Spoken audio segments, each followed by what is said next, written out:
हाँ जी, सुप्रभात सबको, सुप्रभात। यस। ओके। बिहार का जो अभी चल रहा है, हम लोगों का जो टॉपिक है that is history of Bihar, यानी बिहार का इतिहास हम लोग पढ़ रहे हैं। अभी अभी जो चल रहा है वो क्या चल रहा है, जो भी अगर कुछ बच्चे न्यू कनेक्ट हुए होंगे। Yes, Nazim good morning, Keshav, Amrita, Priya, Vanita, Vishnu, सबको गुड मॉर्निंग। गुड मॉर्निंग सबको, गुड मॉर्निंग टू ऑल। अच्छा, एक बात बताइए मुझे आप सब, अब कोई समस्या तो नहीं है? अब बिहार का इतिहास पढ़ने में मजा आ रहा है, अच्छा लग रहा है अभी? अब कोऑर्डिनेशन भी बन चुका है आई गेस हम सब के बीच में। नहीं, अच्छे से ही रहा है। अच्छा, हाँ, अब तो कोई समस्या नहीं है अभी समझने में या पढ़ने में, ठीक है ना? तो मैंने आप लोगों को फर्स्ट डे वाली क्लास में ही बोला था, देखिए टीचर के साथ क्या होता है, पहले कोऑर्डिनेशन बैठता है, ठीक है ना, उसके बाद फिर क्या होती है, चीजें धीरे धीरे धीरे धीरे अपने आप आ जाती हैं ट्रैक पर। तो अब आप भी शाजिया मैम से परिचित हो चुके हैं और मैं भी अपने क्लास के स्टूडेंट से क्या हो चुकी हूँ, परिचित हो चुकी हूँ, ठीक है। चलिए, ओके। तो कल मैंने आप लोगों को शायद बिंदुसार पढ़ाया था। यस, कल मैंने शायद आप लोगों को बिंदुसार जो है वहां तक मैंने करवाया था। मुझसे किसी स्टूडेंट ने कल कहा था कि मैम जो नंद डायनेस्टी है उसके प्रशासन की रिगार्डिंग कुछ करवा दीजिएगा क्वेश्चन, बट मैं आपको बताऊं, मैं करवा तो दूं, but the problem is that कि आपके बीपीएससी के प्रीलिम्स के लिए, बिकॉज अभी हम लोग क्या कर रहे हैं, बीपीएससी के प्रीलिम्स के लिए तैयारी कर रहे हैं ना, जब मेंस के पर्पज से आएंगे तो थोड़ा सा और डेप्थ में जाएंगे। अभी क्या है कि उसमें आप अगर क्वेश्चन उठा के देखें तो कभी भी मौर्यंस के नंद के एडमिनिस्ट्रेशन से क्वेश्चन नहीं आता है। सो इसके लिए क्या करना है, बहुत ज्यादा परेशान नहीं होना है, ठीक है। सबसे हिट टॉपिक जो है, जो चल रहा है अभी आपका, ये टॉपिक ऐसा है आपका, मौर्यन एम्पायर के बारे में बात करें। If we are talking about Mauryan empire, this section is almost hit in BPSC exam. ये समझ लीजिए कि ये एक ऐसा सेक्शन है जो बहुत ही हिट सेक्शन, जिसको कहते हैं ना कि पिक्चर आई नहीं, ये पिक्चर हिट हो गई, ये वही पिक्चर है मौर्यंस। तो मौर्यंस के बारे में ध्यान ये रखना है कि ये टॉपिक जो है आपको एनी हाउ सबसे ज्यादा वर्क इसी पर करना है। क्यों? क्योंकि देखिए इसमें चाहे आप बिंदुसार की बात करें, चाहे आप चंद्रगुप्त मौर्य की बात करें, बट सबसे ज्यादा वर्क जिस तरह से जानते हैं अशोक के टाइम पे हुआ है। तो अशोक के रिगार्डिंग अगर हम लोग बात करें तो बहुत सारी चीजें हैं जहां से क्वेश्चंस आपके आ जाते हैं। तो हमें करना है क्या है कि हमें करना है क्या है कि ये जो सेक्शन है, इससे क्योंकि क्वेश्चन आपका फिक्स है, आएगा ही आएगा, तो इस सेक्शन को हमें एनी हाउ क्या करना है, मजबूत रखना है, ठीक है। चलिए, तो कल मैंने आप लोगों को बिंदुसार के रिगार्डिंग बताया था। एक चीज और है कि we don't have a large source regarding Bindusara. यहाँ पर ध्यान रखिएगा कि अगर हम लोग बात करें कि बिंदुसार के अगर रिगार्डिंग, यानी बिंदुसार जो है, क्या हमारे पास बहुत सारे सोर्स हैं बिंदुसार को लेकर के? नहीं, we don't have any kind of large source regarding Bindusara, नहीं है बिंदुसार के रिगार्डिंग। तभी समस्या क्या है कि हमें बिंदुसार के बारे में बहुत ज्यादा पता नहीं चल पाता है। लेकिन हाँ, एक चीज ये है कि हम लोग कह सकते हैं कि अगर बिंदुसार ने अपने एम्पायर का एक्सपेंशन बड़े लेवल पर नहीं किया, ठीक है ना, बड़े लेवल पर नहीं किया, लेकिन इसने अपने जो एम्पायर, जो उसे चंद्रगुप्त मौर्य यानी जो उसको अपने पिता से मिला था एम्पायर, उसको उसने एज इट इज बनाए रखा। इट मीन्स कि कहते हैं ना, पिता की जो संपत्ति होती है, ठीक है, आपने कुछ नया नहीं अर्जा है लेकिन आपने खोया भी नहीं है। तो बिंदुसार के कंटेक्स्ट में हम कह सकते हैं कि वैसी ही स्थिति थी कि हम देखते क्या है कि इसने बेशक एम्पायर एक्सपेंशन बड़े स्तर पर नहीं किया, ठीक है ना, बड़े स्तर पर अगर इसने नहीं किया, लेकिन इसने जो एम्पायर एक पहले से मिली हुई थी, यानी जो इसको एक तरह से जो इसको वसीयत में, या इसको जो एक इसके अपने पिता के थ्रू जैसे मिली हुई थी, यानी कि जो चंद्रगुप्त मौर्य से जो साम्राज्य मिला हुआ था, उसको उसने, अगर हिंदी का टर्मिनोलॉजी कहें, कि उसको अक्षुणन बनाए रखा। In English, that as it is he maintained the empire which he got from his father, जो इसको इसके पिता से मिला था, ठीक है। चंद्रगुप्त मौर्य द्वारा जो भी संपत्ति, यानी कि मौर्य द्वारा साम्राज्य को इसने उसी प्रकार बनाए रखा, ठीक है ना, उसी प्रकार बनाए रखा। बनाए रखा। अब आप कहेंगे कि मैम इसमें ना क्वेश्चंस किस टाइप के आएंगे, बिंदुसार के रिगार्डिंग अगर बात करें तो what kind of questions regarding BPSC, कैसे क्वेश्चंस आने के चांसेस बनते हैं। यहाँ पर आ जाइए, क्वेश्चंस की बात करें। यहाँ पर एक क्वेश्चन मैं अभी आप लोगों के सामने करवा देती हूँ कि अगर बिंदुसार के रिगार्डिंग क्वेश्चन आता है, कल चूंकि आप लोगों ने बहुत सारी चीजें इसके रिगार्डिंग पढ़ लिया है कि बिंदुसार जो था उसके इसने विदेशों से क्या किए थे, अपने संबंध अच्छे बनाकर रखे थे, और भी कुछ चीजें हैं। तो हम लोग यहाँ पर कुछ क्वेश्चन करते हैं रिगार्डिंग बिंदुसार, ठीक है ना। ये क्वेश्चन देख लीजिएगा, बिंदुसार से संबंधित कौन से कथन सत्य हैं, ठीक है ना, कौन से कथन सत्य हैं। सपोज दैट आपका क्वेश्चन ये रहेगा, ओके। अब आ जाइए, ठीक है, पहला आपका रहेगा ये, वह आजीवक संप्रदाय,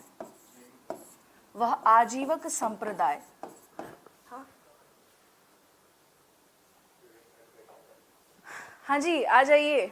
अब सुनाई दे रहा है, अब ठीक है।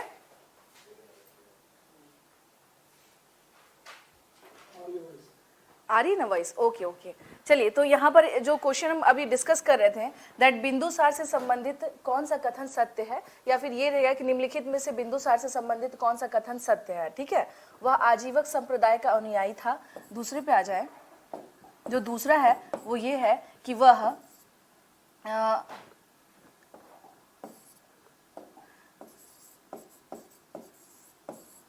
इसके संबंध विदेशी राजाओं के साथ अच्छे थे, इसके संबंध विदेशी राजाओं के साथ अच्छे थे, ठीक है, के साथ अच्छे थे,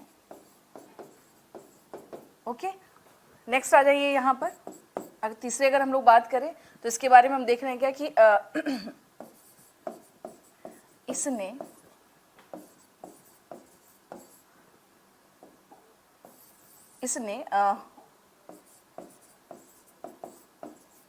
तक्षशिला में हुए विद्रोह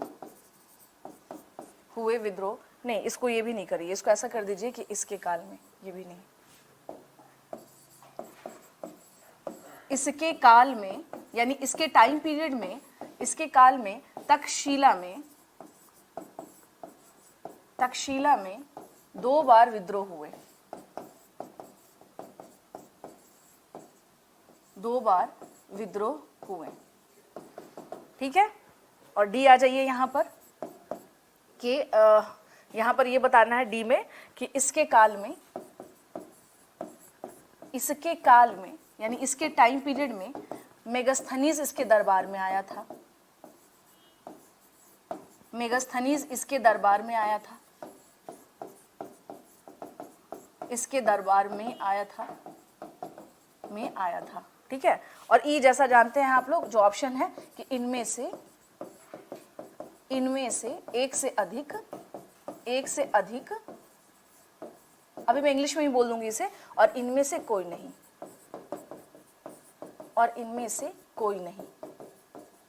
ठीक है। चलिए बताइए इसका आंसर क्या होना चाहिए। ए होगा, अच्छा हाँ, बाकी सभी लोग बताइए इसका आंसर, सभी लोग पार्टिसिपेट करें कि बिंदुसार से संबंधित कौन सा कथन सत्य है। इंग्लिश में कहेंगे which statement is correct regarding Bindusara. Okay, the first one is that he was follower of Ajivakas. The second one is that his relation was very good to other countries or neighbor countries. Okay, the revolt of Takshila was happened in his tenure. यानी इसके काल में ही revolt of Takshila हुआ था. The next one is that कि Megasthenes came into the court of Bindusar. Okay, and the last one is that कि इनमें से एक से अधिक, यानी it means कि more than one in this statement and none of the above. बताइए इसमें से क्या होगा आंसर। ई होगा, है ना। तो देखिए जानबूझ के मैं आपको ना इस टाइप का एक क्वेश्चन दे दिया कर रही हूं ताकि आप लोगों को एक प्रैक्टिस हो जाए कि ई क्वेश्चन को हैंडल कैसे करना है। ये जानबूझ के मैं ये क्वेश्चन आप लोग को इस तरह का दे रही हूँ। अगर आपको लग रहा होगा कि मैम इतना लंबा क्वेश्चन क्यों दे रही हैं, क्योंकि मैं बार बार कह रही हूँ बीपीएससी का ट्रेंड यही है। अगर आप ये सोच रहे हैं, अगर आप लोगों में से कोई ये सोच कर बैठा है कि क्वेश्चन आपके इस प्रकार से आएंगे, फॉर एग्जाम्पल अगर बिंदुसार के रिगार्डिंग अगर हम एक छोटा सा क्वेश्चन अगर यहाँ पर बात करें, ठीक है ना, हो सकता है आपको लग रहा हो कि जैसे मान लीजिए एक क्वेश्चन ये रहा आपका, बहुत ये इजी क्वेश्चन रहेगा कि मौर्य साम्राज्य में या मौर्य काल में किस शासक को अमित्रचेटस बोला जाता था? अमित्रचेटस बोला जाता था। ओके, अब आ जाइए इसमें, ये वन लाइनर जो आप लोग अगर आपको लगता है जैसे कि चंद्रगुप्त मौर्य। बी में अगर आप आ जाइए, सेकंड में हम लोग बात करेंगे इसमें क्या आपका हो गया बिंदुसार। सी में हो गया आपको अशोक। डी में हो गया आपको दशरथ। हाँ जी बताइए। हाँ, who is known as Amitrochates in Mauryan period. अगर जैसे आपको लग रहा हो मे बी अगर मान लीजिए वन लाइनर टाइप से भी अगर क्वेश्चन आ गया तो you have to ready for that. अगर इस तरह से क्वेश्चन आया तो मे बी अगर ऐसा क्वेश्चन आता भी है तो आप अपने आप को इसके लिए तैयार रखिए कि अमित्रचेटस के नाम से कौन जाना जाता था? बिंदुसार अमित्रचेटस के नाम से जाना जाता था।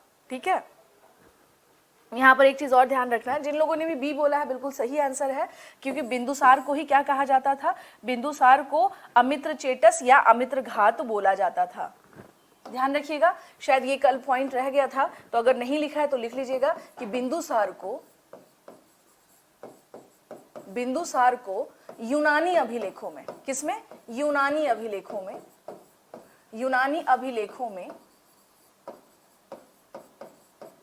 अभिलेखों में अमित्रचेटस के नाम से जाना जाता है, यानी अमित्रचेटस के नाम से संबोधित किया गया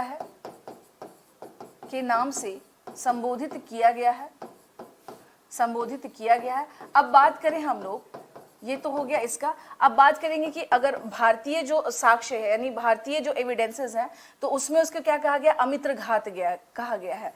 यानी भारतीय अभिलेखों में इसे इन द सेंस बिंदुसार, इसे अमित्रघात बोला गया है।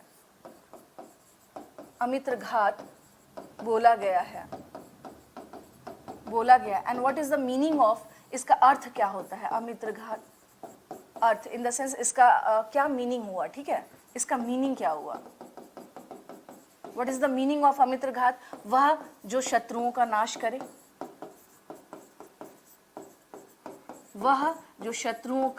नाश करे, यानी the one who killed his enemy, the one who killed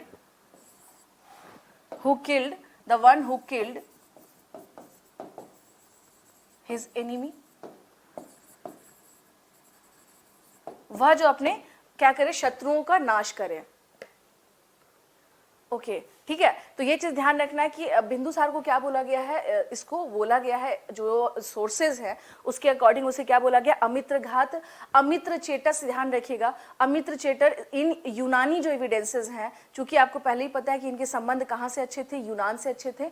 तो यूनान के जो अभिलेख हैं, जो सोर्सेज पाए गए हैं, उसमें क्या कहा गया? इसे कहा गया अमित्रचेटस। यानी ये कहा गया Amitrochates, he was well known as Amitrochates in Greek evidences. जो भी ग्रीक के एविडेंसेस है उसमें उसे अमित्रचेटस बोला गया है। The other thing is that Amitraghata, उसे जो भारतीय जो हमारे पास एविडेंसेस हैं जिसमें बिंदुसार के रिगार्डिंग बातें पता चलती हैं, तो उसमें से अमित्रघात बोला गया, यानी वह जो शत्रुओं का नाश करे। एक चीज और यहाँ पर बिंदुसार के रिगार्डिंग जान लीजिएगा कि बिंदुसार के समय पे तक्षशिला में 2 बार विद्रोह हुआ था। ठीक है, ये चीज ध्यान रखना है कि बिंदुसार के समय पे, जैसे मान लीजिए कि अगर हम लोग बात करें कि तक्षशिला कहाँ पे था, तो तक्षशिला बहुत ही फेमस जगह था उस टाइम पे। आप लोगों को जैसे पता है कि उत्तर पश्चिमी प्रांत इन्हीं लोग के हाथ में था, तो यहाँ पर क्या था? तक्षशिला कहाँ था? यहाँ पर था। ठीक है, तक्षशिला। अब तक्षशिला में हुआ क्या? तो तक्षशिला में विद्रोह हुआ। विद्रोह इन द सेंस रिवोल्ट हुआ। ओके, विद्रोह हुआ। तो बिंदुसार के समय पे ये चीज आपको ध्यान रखना है, बिंदुसार के समय पे इन द सेंस के समय पर तक्षशिला में 2 बार विद्रोह हुआ, तक्षशिला में 2 बार विद्रोह हुआ, 2 बार विद्रोह हुआ। अब यहाँ पर एक क्वेश्चन बनता है कि तक्षशिला में जो रिवोल्ट हुआ था तो बिंदुसार ने अपने बेटे,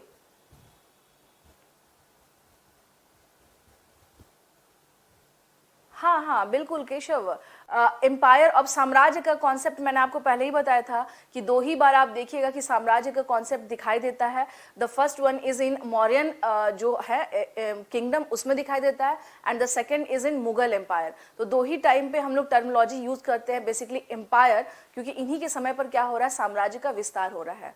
ठीक है, साम्राज्य का विस्तार हो रहा है। तो यहाँ पर देख लीजिएगा क्या हम लोग देखते हैं कि तक्षशिला में कितनी बार रिवोल्ट हुआ स्टूडेंट, 2 बार रिवोल्ट हुआ। आपसे में भी क्वेश्चन ये पूछा जा सकता है कि अशोक को किस टाइम पे,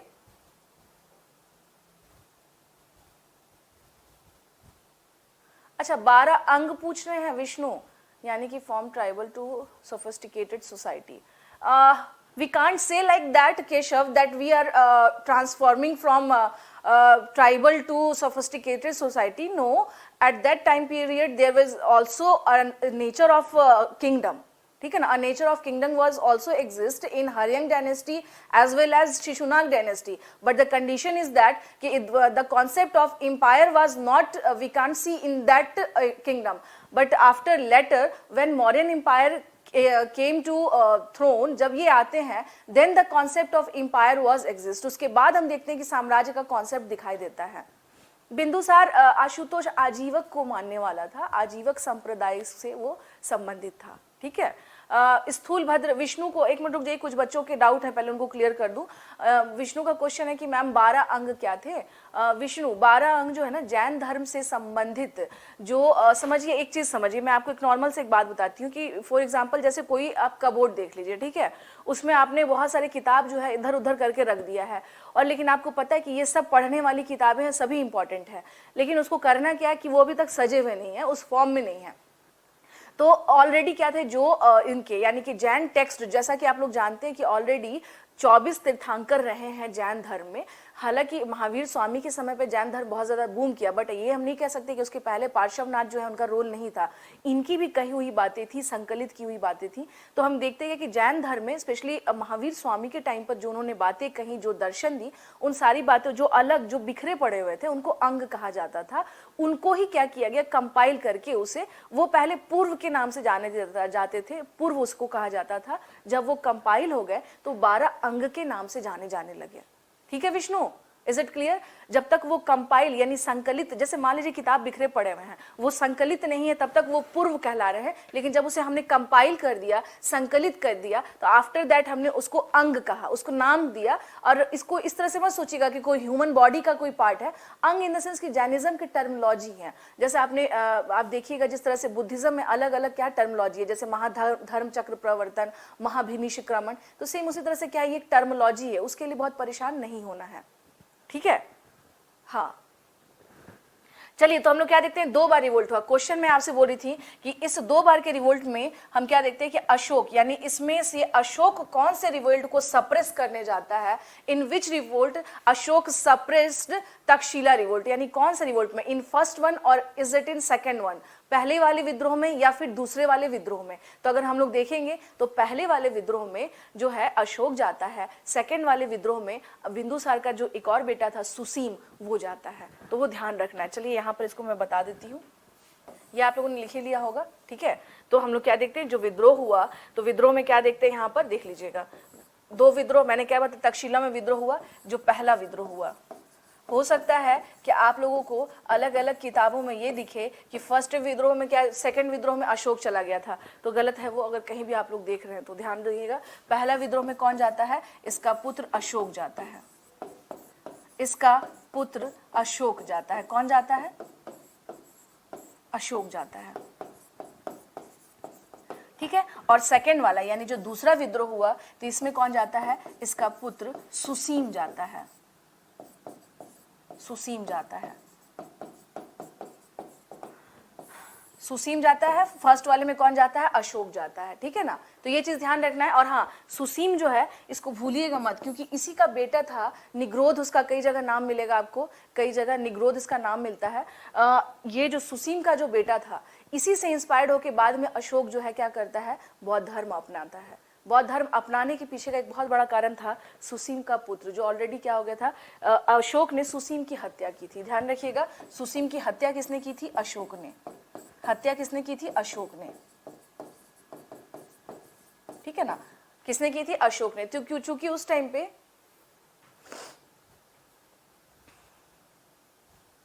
ओके ओके ओके मैं बता दूंगी, उसके लिए परेशान नहीं हुई, मैं बता दूंगी केशव, ओके ठीक है। चलिए, तो ये चीज ध्यान रखना है आप लोगों को कि सुसीम जो हम लोग जिसके बारे में बात कर रहे हैं, तो सुसीम जो है इसी का बेटा कौन था, इसी के बेटे से प्रभावित होकर के कौन बना था, जो हमारा जो अशोक है, अशोक का जो नेचर चेंज हुआ जिसको हम लोग कह सकते हैं, वो किसके थ्रू हुआ था, वो उसी के थ्रू हुआ था, ठीक है। Bhavna, okay, good morning Bhavna, I think you late today. चलिए, ये हो गया, ये था बिंदुसार के बारे में। तो बिंदुसार के बारे में यहाँ पर एक बात और बता दूं कि because as we have lack of evidences, so we don't have a large source to know about, या फिर that gives us information regarding Bindusara. एक बहुत बड़ा नॉलेज ऑफ सोर्स नहीं है हमारे पास, तो इसके बारे में, बिंदुसार के बारे में हमें काफी कम ही जानकारी मिल पाती है। लेकिन हाँ, ये नहीं, ग्रेट अशोकन ये नहीं है, वी आर टॉकिंग अबाउट, हम बात कर रहे हैं बिंदुसार के बारे में। अब आ रहे हैं हम लोग अशोक पे। तो हम लोग क्या देखते हैं, जो इसका टाइम पीरियड जो मैंने आप लोगों को बताया था बिंदुसार के बारे में कि 272 ईसा पूर्व में क्या होती है, इसकी मृत्यु हो जाती है। कल के फर्स्ट इसमें ही मैंने आप लोगों को बता दिया था। Now come to the Ashoka. अब आते हैं हम लोग अशोक पर। अशोक, जो भी स्टूडेंट अगर ये कह रहे हैं कि मैम बिंदुसार का भी एडमिनिस्ट्रेशन बता दीजिए, तो बिंदुसार का कुछ अलग एडमिनिस्ट्रेशन नहीं, वो सब मौर्यंस में ही आएगा। वो सब किस में आएगा, वो सब मौर्यंस में ही आएगा, ठीक है ना। वो सब किस में आएगा, वो सब मौर्यंस में ही आएगा। इसके बारे में अगर बात करें तो हम देखते हैं क्या, 269 ईसा पूर्व से ग्रेट अशोका यही है से लेके 232 ईसा पूर्व तक इसका टाइम पीरियड माना जाता है। इसका टाइम पीरियड माना जाता है कि 269 ईसा पूर्व से लेकर के 232, हालांकि 272 में ही क्या हो गया था, ये गद्दी पर बैठ चुका था अशोक। लेकिन माना जाता है कि जो एक सिविल वॉर वाली जो स्थिति, यानी अब समझिए इसके बारे में, जैसा आपने देखा कि 272 में किसकी डेथ हो जा रही है, 272 में ऑलरेडी बिंदुसार वॉज डाइड। यानी अगर हम लोग बात करें 272 ईसा पूर्व में किसकी मृत्यु होती है, बिंदुसार की। यानी Bindusara was died in 272 BC, okay. लेकिन अगर हम लोग देखें तो यहाँ देखिए इसमें फर्क है या नहीं है, जो समय का अगर काल अगर आप देखें तो भी क्या हो गया, कुछ समय लग गया यहाँ पर जाते जाते। तो माना जाता है कि इस टाइम तक पहुंचने में यहाँ पर, यानी कि मौर्यंस जो इनके भाई हैं उनके बीच में एक क्या स्थिति कैसी थी इस टाइम पर, इसके जाने के बाद, यानी बिंदुसार के जाने के बाद स्थिति क्या थी, यहाँ गृह युद्ध वाली स्थिति उत्पन्न हो चुकी थी। यहाँ गृह युद्ध को कहते हैं सिविल वॉर। सिविल वॉर, अब ये यहाँ एक तरह से समझ लीजिए कि civil war in the sense कि इनका फैमिली वॉर था वो, ठीक है ना, आपस में भाइयों में ही क्या हो चुकी थी, लड़ाई शुरू हो चुकी थी। यहाँ गृह युद्ध की स्थिति बन चुकी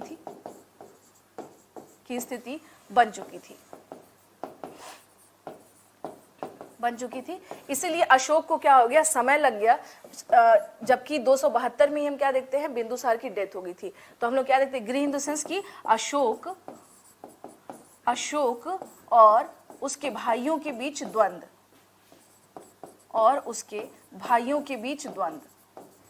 it means the conflict between Ashoka and his brothers, उसके भाइयों के बीच द्वंद्व, ठीक है ना। अशोक और उसके भाइयों के बीच द्वंद्व का मतलब हो गया एक तरह से डिस्प्यूट, जिसको हम कह सकते हैं। अब डिस्प्यूट किस बात को लेकर के, रिगार्डिंग जो गद्दी यानी थ्रोन को लेकर के जो डिस्प्यूट था वो चल रहा था। इसी में हम लोग क्या देखते हैं कि इसने सुसीन, हाँ यस, इसको गेम ऑफ थ्रोन्स भी जिसको हम लोग कहते हैं ना, हेलेना का बेटा था। देखिए मैंने अश्विनी, अभी मैंने आपसे क्या कहा कि we don't have any kind of large source regarding this, कि हाँ भाई इसके रिगार्डिंग बहुत ज़्यादा सोर्सेज नहीं है। दैट्स वाई हम लोग यहाँ पर बहुत ज़्यादा श्योर शॉर्ट के साथ नहीं बता सकते कि ये चीज़ें थी उस टाइम पे। यस, यहाँ पर हम लोग देखते क्या है कि एक तरह से उत्तराधिकार युद्ध शुरू हो चुका था। इसको कहा जाएगा क्या कि उत्तराधिकार युद्ध जो है वो क्या हो चुका था, शुरू हो चुका था। अब इस उत्तराधिकार युद्ध में हम क्या देखते हैं कि अशोक वर्सेस जो उसके भाई थे उनके बीच में क्या चलने लगा, युद्ध होना शुरू हो गया। जब युद्ध हुआ तो फाइनली एक बहुत सारे अलग अलग, देखिए चूंकि मैंने आपसे कल भी बताया था कि अगर पूछा जाए कि जानकारी के स्रोत क्या है, जानकारी के स्रोत यानी कि हमें किससे पता चलता है, तो ध्यान रखिएगा जैन लिटरेचर। सबसे पहले अगर बात करें तो क्या हम देखते हैं, जैन लिटरेचर, समझ लीजिएगा इससे बुद्धिस्ट लिटरेचर, बुद्धिस्ट लिटरेचर हो गया, और यहाँ पर पुराणास। इन्हीं सब से हमें क्या पता चलता है, इन लोगों के बारे में स्टोरीज पता चलती हैं कि क्या कंडीशन थी। तो इन सब के बारे में अगर बात करें तो ऐसी मान्यता है कि अशोक ने, एक मान्यता है कि अशोक ने अपने 99 भाइयों की हत्या की थी। अशोक ने अपने 99 भाइयों की हत्या की थी। किसकी हत्या की थी, 99 भाइयों की हत्या की थी, एक मान्यता है, ठीक है ना, एक मान्यता है जो भी अकॉर्डिंग टू हिस्टोरियंस इनका मानना है कि ऐसा था, but we don't have source regarding this. हमारे पास इसको लेकर के भी सोर्स नहीं है कि क्या एग्जैक्टली इसने अपने 99 भाइयों को मारा था या नहीं मारा था, ठीक है ना। एक क्वेश्चन आप लोगों का आता है, जैसे कि तक्षशिला में जब अशोक गया था, जब वहां पर रिवोल्ट को सप्रेस करने, तो उस समय वो कहाँ का राज्यपाल था या गवर्नर था, ठीक है ना। तो ध्यान रखिएगा उस समय अशोक अवंती का राज्यपाल था, ठीक है। यानी अशोक ने, यहाँ पर ध्यान रखना है क्या कि अशोक ने जब तक्षशिला विद्रोह को, इसने क्या किया था, तक्षशिला रिवोल्ट को जब विद्रोह के समय पे हम लोग क्या देखते हैं, अशोक क्या था, अशोक अवंती का राज्यपाल था, अशोक अवंती का राज्यपाल था। It means he was governor of Avanti at that time period when he suppressed the Takshila revolt.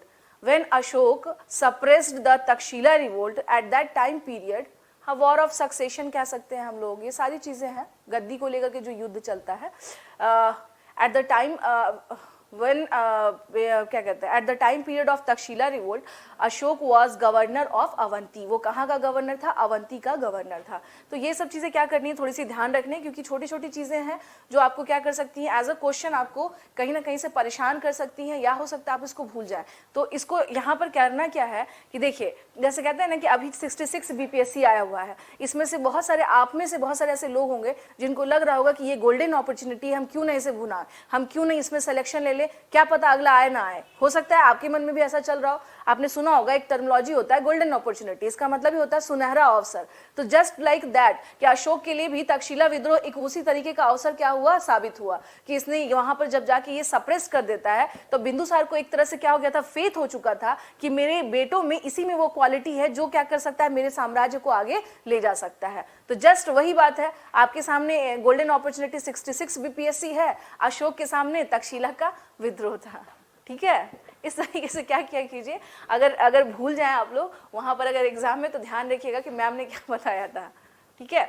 तो ये क्या हम लोग बात कर रहे थे हम लोग अशोक के बारे में कि तक्षशिला जब रिवोल्ट हुआ था तो at that time period he was governor of Avanti. वो अवंती का क्या था, गवर्नर था। और आप लोग को जैसा कि मैंने बताया भी था, एक क्वेश्चन मेरा ध्यान से सुनिएगा, अवंती को कौन से शासक ने मिलाया था मगध में, जरा जल्दी से जवाब दीजिए आप सबके सब।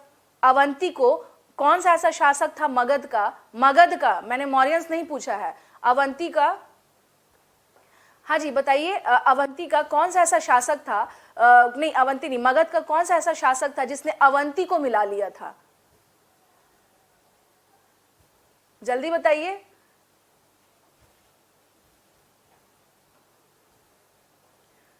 हाँ जी, ऑप्शन दूं क्या मैं आप लोगों को? अब मैंने क्वेश्चन पूछा है क्योंकि देखिए यहीं से करना क्या है, बैक यानी अपनी मेमोरी को आपको ध्यान रखना है। देखिए सबके अलग अलग आंसर आ रहे हैं और सब गलत आंसर दे रहे हैं। एक आख ही लोग हैं जिसमें मुझे एक ही का आंसर सही दिखा है अब तक में, बाकी सब के सब गलत बता रहे हैं इसमें। मैंने क्वेश्चन ये पूछा है कि वो कौन सा ऐसा मगध का शासक था जिसके समय पर अवंती को मिला लिया गया। जैसा कि आप सब जानते हैं कि स्टार्टिंग में, हाँ कुछ भी बोल दीजिए आप लोग सारे लोग के आंसर कुछ भी हो सकता है। ऑप्शन भी सुन लीजिए, अजातशत्रु, बिंदुसार, ठीक है ना, उसके बाद आप आ जाइए शिशुनाग, उसके बाद आ जाइए कालाशोक। जल्दी बताइए, यहीं देखिए, यहीं पर गड़बड़ कर गए ना आप सारे लोग, यहीं पर गड़बड़ कर गए, यही समस्या है। मैं आपसे यही कह रही हूँ कि चीजों को करना क्या, ध्यान में रखना है। इस तरह से अगर आप हिस्ट्री पढ़ रहे हैं तो आप भूल जाएंगे सारी चीजों को। आप सब डोंट माइंड, बुरा नहीं माने, मेरे आप सभी स्टूडेंट ही हैं, लेकिन जो है अपने माइंड में अब देखिए धीरे धीरे जब डांट पड़ी है तो सब सही आंसर देना शुरू कर रहे हैं अब। शिशुनाग, मैंने बताया भी था कि शिशुनाग ही पहला ऐसा शासक था मगध का जिसने अवंती को क्या किया था, मगध में मिला लिया था। ये उसके लिए सबसे बड़ा अचीवमेंट था, ये उसका सबसे बड़ा अचीवमेंट था। इसके पहले कोई भी शासक अवंती को नहीं मिला पाया था, ठीक है ना। बिंदुसार के टाइम पर हम लोग क्या बिंबिसार के टाइम पर देखते हैं कि संबंध अच्छे थे। अजात शत्रु के टाइम पर देखते हैं चंड प्रद्योत था, लेकिन उसने क्या किया था, दुर्ग बनवा लिया था, तो इस वजह से किड स्नेक शिशुनाग को अब ऐसे याद रहेगा। चलिए ठीक है ना। तो इस तरीके से क्या करना है कि आप लोगों को ध्यान रखना, भूलना नहीं है, गड़बड़ सड़बड़ आंसर हड़बड़ा के नहीं देना है और जल्दीबाजी किसी तरह की नहीं रखनी है, ठीक है। 150 क्वेश्चन है, आपको माइंड में बस ये रखना है कि 150 क्वेश्चन में जो आपकी हिस्ट्री के क्वेश्चन है अगर आपने सही कर दिए ना तो आप मान लीजिए 40 के अप्रॉक्स तो आपके हिस्ट्री के क्वेश्चन जाते हैं। आपका ना सिलेक्शन के समझिए कि आप नजदीक पहुंच चुके रहेंगे अगर आप इतने क्वेश्चन ठीक से कर दे तो। करंट वगैरह आप पढ़ के जाएंगे ही जाएंगे, आप हिस्ट्री ठीक करिए ना, फिर देखिए क्या होता है स्थिति, किस तरह से गेम चेंजर का काम करेगा आपका बीपीएससी में history. I am sure about that. इस मामले में तो मैं श्योर हूं आपको कि आप अगर कमांड यहां कर लेते हैं। फिर देखिए अब आते हैं अशोक के बारे में, ठीक है ना। अशोक को बात किया जाए कि अशोक को किसमें क्या क्या किस नाम से बोला गया है, ठीक है ना, किस नाम से बोला गया। तो अब देखा जाए कि पुराण में, यानी पुराण में अगर हम लोग बात करें कि अशोक को पुराणों में क्या कहा गया है, तो अशोक को पुराणों में अशोक वर्धन बोला गया है। कोई बहुत समस्या की बात नहीं है स्टूडेंट, बस ना माइंड को अपने क्या करना है, आपको एनी हाउ एकदम सही दिशा में चलाना है, ठीक है। अशोक को क्या बोला गया है, अशोक वर्धन बोला गया है। पुराणों में इसे अशोक वर्धन के नाम से बोला गया है, ठीक है। पुराणों में इसे क्या बोला गया है, अशोक वर्धन के नाम से बोला गया है। अब बात करें कि अशोक का नाम अशोक कौन से अभिलेख में मिलता है, तो यहां पर आ जाइए कि यानी कौन से अभिलेख में, कौन से अभिलेख में अशोक का नाम अशोक मिलता है। तो अगर हम लोग बात करें तो मास्की और गुर्जरा, मास्की और गुर्जरा अभिलेख में अशोक का नाम पहली बार अशोक मिलता है, यानी अशोक का नाम उसमें क्या रहता है, दिया गया है। गुर्जरा अभिलेख में अशोक का नाम पहली बार पाया गया था, अशोक का नाम पहली बार मिला। इसमें कौन सा है, मास्की और गुर्जरा, ठीक है ना। मास्की और गुर्जरा, हम लोग किसके बारे में बात कर रहे हैं, मास्की और गुर्जरा। अब देखिए अगर आपसे कहीं क्वेश्चन ये आ जाए, यहाँ पर भी एक छोटा सा क्वेश्चन, जैसे गुर्जरा कहाँ पर है और मास्की कहाँ पर है। तो मास्की की अगर बात करें तो ये कहाँ पर है, ये है आंध्र प्रदेश में। ये कहाँ पर है, ये आंध्र प्रदेश में है। गुर्जरा कहाँ पर है, ये मध्य प्रदेश में एक जगह है दातिया, वहीं पर है। यह मध्य प्रदेश के दातिया में है। अगर बस ध्यान रखने के लिए आपको क्या करना है, मैंने बता दिया है कि अगर कभी आए कि मास्की कहाँ पर है, ये आंध्र प्रदेश में है, और गुर्जरा कहां पर है, ये मध्य प्रदेश में है, ठीक है, ये मध्य प्रदेश में है।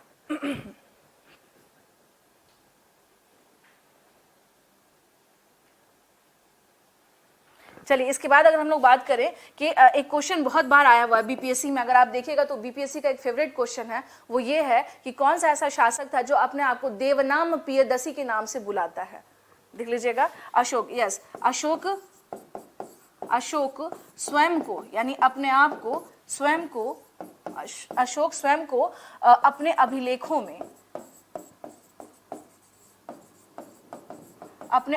में किस नाम से बुलाता है, देवनाम प्रियदसी, ठीक है ना। और कई जगह देवनाम प्रियदर्शी भी है, देवनाम प्रियदर्शी। इसका मतलब क्या हो जाता है स्टूडेंट, देवनाम प्रियदर्शी का मतलब होता है द वन, हाँ इसका मतलब ही हो जाता है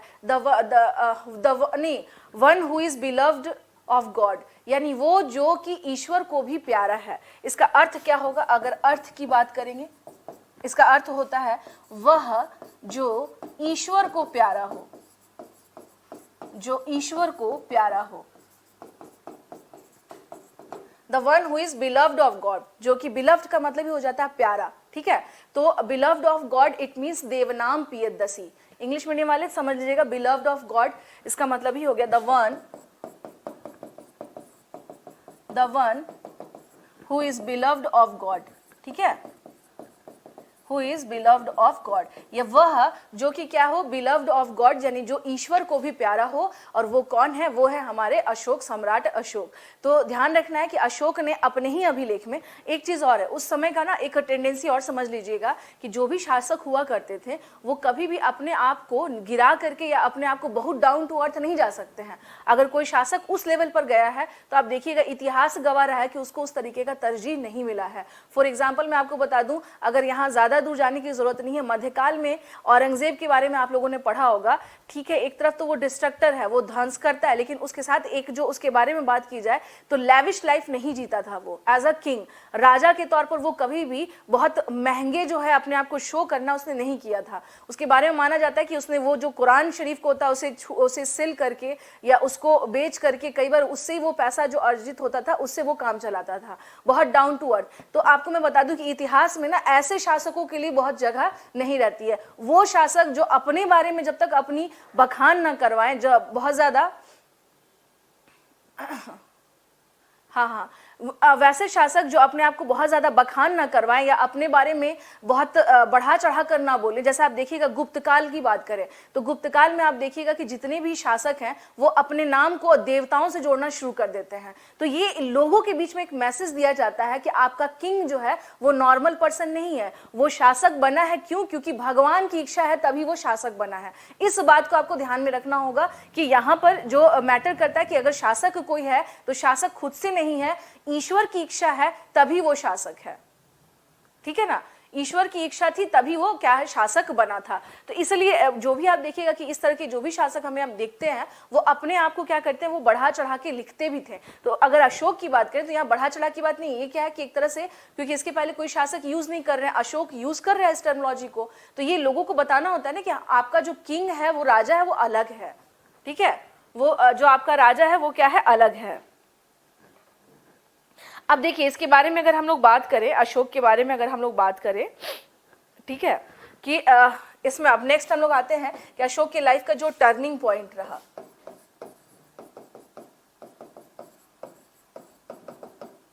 टर्निंग पॉइंट यानी इसको कहेंगे हम लोग कि जो यू टर्न हुआ लाइफ में, इसके यू टर्न वो क्या था, वो था कलिंग। तो अब देखिए जैसे आप लोगों को अगर लग रहा होगा, ये यहाँ पर आ जाए, किसने पूछा मैम उत्तर पता नहीं, तक्षशिला में विद्रोह क्यों हुआ था।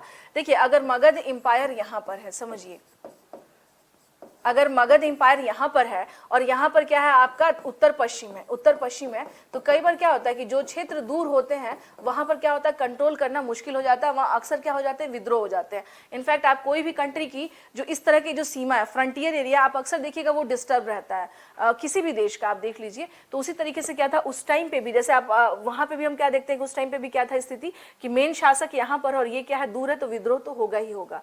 उसके अलावा अगर हम लोग बात करें कि यहाँ पर कलिंग, ये देखिए उड़ीसा में पड़ता है कलिंग, तो कलिंग जो है, कलिंग का युद्ध हुआ था। यानी अब हम बात करेंगे किसके बारे में, कलिंग वार। यानी अशोक के लिए यू टर्न कौन सा साबित हुआ, कलिंग वार।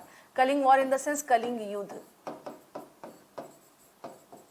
कलिंग युद्ध अकॉर्डिंग टू डेट अगर बात करें तो माना जाता है कि 261 ईसा पूर्व में कलिंग युद्ध हुआ था। ये युद्ध कब हुआ था, 261 ईसा पूर्व में यह युद्ध हुआ था।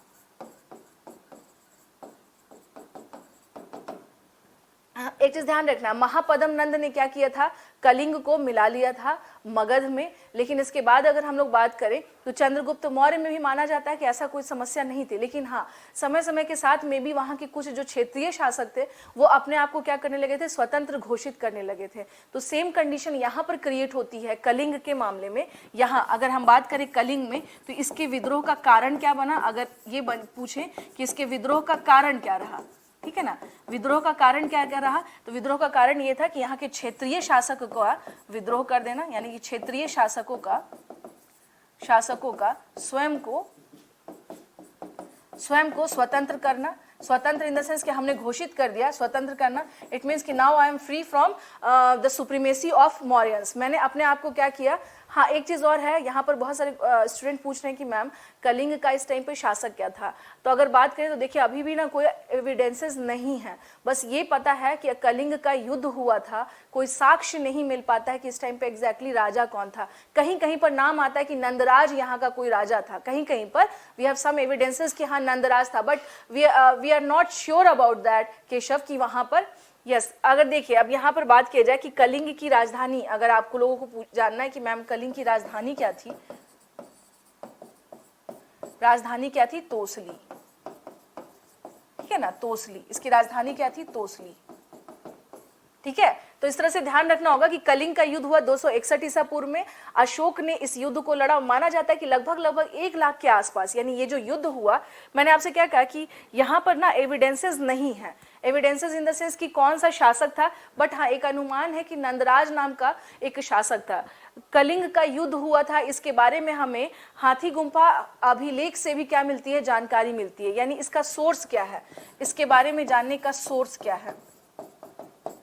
सोर्स की बात करें तो हमें हाथी गुम्फा अभिलेख से कलिंग युद्ध के बारे में पता चलता है, कलिंग युद्ध के बारे में पता चलता है।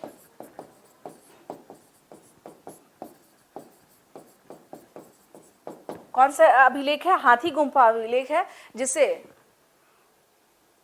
हाथी गुम्फा अभिलेख इसको बोलते हैं। इसी से हम लोग क्या देखते हैं, एलिफेंट केव। हाथी गुम्फा जो है ना, ये एक तरह से हाथी उस टाइम पर रॉक कट आर्किटेक्चर बनाए जाने लगे थे, ठीक है। Rock cut in the sense कि पहाड़ों को काट करके आपने लिखवाया है, मैंने क्या लिखवाया है केशव, मैंने क्या लिखवाया बता दीजिएगा, कल ही, वही तो पूछ रही, मैंने क्या लिखवाया है बताइए ना, क्या क्वेश्चन क्या है आपका। चलिए 2 मिनट सुन लीजिए ना, 2 मिनट सुन लीजिए, मैं आपको फिर बता देती हूँ। यहां पर हम लोग क्या देख रहे हैं, तिसाली एटसेट्रा हाथी गुम्फा तिसाली एटसेट्रा नहीं, हाथी गुम्फा तोसली एटसेट्रा, ठीक है ना। सोर्सेस के तौर पर अगर बात करें कि इसके बारे में पता कहां से चलता है, तो हाथी गुम्फा अभिलेख, हाँ खारवेल का है, खारवेल वहां का शासक था, और उसके ही हाथी गुम्फा अभिलेख। पहले ध्यान से सुन तो लीजिए कि हाथी गुम्फा है क्या, जो इतना कंफ्यूजन हो रहा है। मैंने क्या बताया, रॉक कट, पहाड़ों को काट करके उस टाइम पर बनाया जाने लगा था, जो गुफा है वगैरह ये सब इनका निर्माण किया जाने लगा था। तो हाथी गुम्फा इन द सेंस कि रॉक कट यानी पहाड़ों को काट करके क्या किया गया, बनाया गया, उसमें एविडेंस मिलता है कि कलिंग का युद्ध हुआ था, ठीक है। हाँ, उसमें एविडेंस मिलता है हमें क्या, कि कलिंग का युद्ध हुआ था, ठीक है। चलिए उसके बाद अगर हम लोग बात करें इसके बारे में, उसमें ये एविडेंस मिलता है हम लोगों को कि हाथी गुम्फा क्या, इससे एक अशोक के कलिंग युद्ध के बारे में हमें पता चलता है, ठीक है। यहाँ पर ये तो हो गया, ये हो गया कि अशोक के बारे में कि कलिंग युद्ध, मैंने आपसे क्या बताया कि माना जाता है कि अप्रॉक्स, यानी अप्रॉक्स क्या था, 1 लाख के आसपास क्या हुए थे, इंजर्ड हुए थे, यानी लोग की मृत्यु हो गई थी। ये बहुत बड़े लेवल पर क्या रहा, नरसंहार रहा, नरसंहार रहा, ये बहुत बड़े लेवल पर, यानी बहुत बड़े लेवल पर लोगों को मारा गया इसमें। हाँ, बहुत बड़े लेवल पर ये क्या रहा, नरसंहार रहा, बहुत बड़े लेवल पे इसमें क्या हुआ, रक्तपात, खून बहा, जिसको ब्लडी वॉर बोलते हैं ना, ये वही था, यानी बहुत ज्यादा क्या हुआ था, खून बहा था इस युद्ध में। तो इस युद्ध के बाद ही हम लोग क्या देखते हैं कि अशोक का जो मन है ना, हृदय परिवर्तन उसका यहीं से होता है। हालांकि कलिंग को इसने क्या किया था, मिला लिया था। यहाँ पर एक चीज और ध्यान रखना होगा, जैसे ये युद्ध आपने देख लिया, यहाँ पर एक चीज और बता देती हूँ आप लोगों को कि जब कलिंग इसके अंडर में आ गया, यानी अशोक के अंडर में जब कलिंग आ गया, ये देख लीजिए, अशोक के अंडर में अगर हम लोग बात करते हैं कि जब कलिंग आता है तो फिर ये क्या करता है, इसके बाद देखिए जब कलिंग, यानी कि जब मौर्यंस के पास में जब कलिंग, ये रहा कलिंग, यहाँ पर कलिंग, तो जब आता है तो इसने क्या किया कि कैपिटल, इसकी राजधानी क्या रही, इसकी उत्तर की राजधानी, ध्यान रखना होगा, उत्तर की राजधानी, उत्तर की राजधानी कौन सी रही, तोसली, तोसली। और कलिंग की ही हम लोग बात कर रहे हैं, इसके दक्षिण की राजधानी, इसने दक्षिण की राजधानी किसको बनाया? जौगढ़ को, ठीक है ना, जौगढ़। जौगढ़ को इसने क्या किया? इसकी दक्षिण की राजधानी बनाई। जब यानी कि जब कलिंग को मिला लिया गया, किस में मिला लिया गया? ये बात हम लोग कर रहे हैं जब कलिंग को मौर्यंस में यानी मौर्य साम्राज्य में मिला लिया गया, मौर्य साम्राज्य में मिला लिया गया, ठीक है ना। तो हम लोग क्या देखते हैं कि इसने क्या किया था? दो इसको एक उत्तर की ओर कलिंग की राजधानी तोसली रखी और दक्षिण की ओर इसने क्या रखा? जौगढ़ रखा, ठीक है। दक्षिण की ओर इसने क्या रखा? जौगढ़ रखा। दक्षिण की ओर इसने क्या किया था? जौगढ़ रखा था।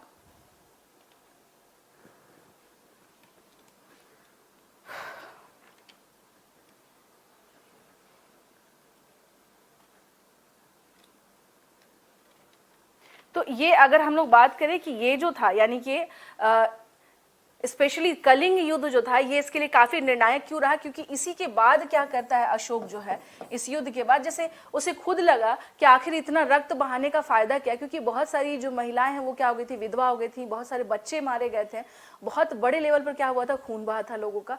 तो फिर अशोक को फाइनली एक बात रियलाइज हुई कि इस तरह के युद्ध से या इस तरह के साम्राज्य विस्तार से क्या लाभ मिलेगा, तो इससे बेहतर है कि हम इस तरह का काम नहीं करें। तो यहाँ पर एक छोटे से स्टोरी मैं आपको सुना देती हूँ कि कलिंग युद्ध के बाद माना जाता है कि अशोक पाटलिपुत्र में अपने महल के बाहर में यानी अपने कंपाउंड में वो बैठा हुआ था और सोच रहा था इसी कलिंग युद्ध के बारे में। तब तक में निग्रोध, जो अभी मैंने नाम बताया आपको, सिसुम का जो बेटा था वो वहीं से जा रहा था, मात्र 7 वर्ष की उसकी उम्र थी।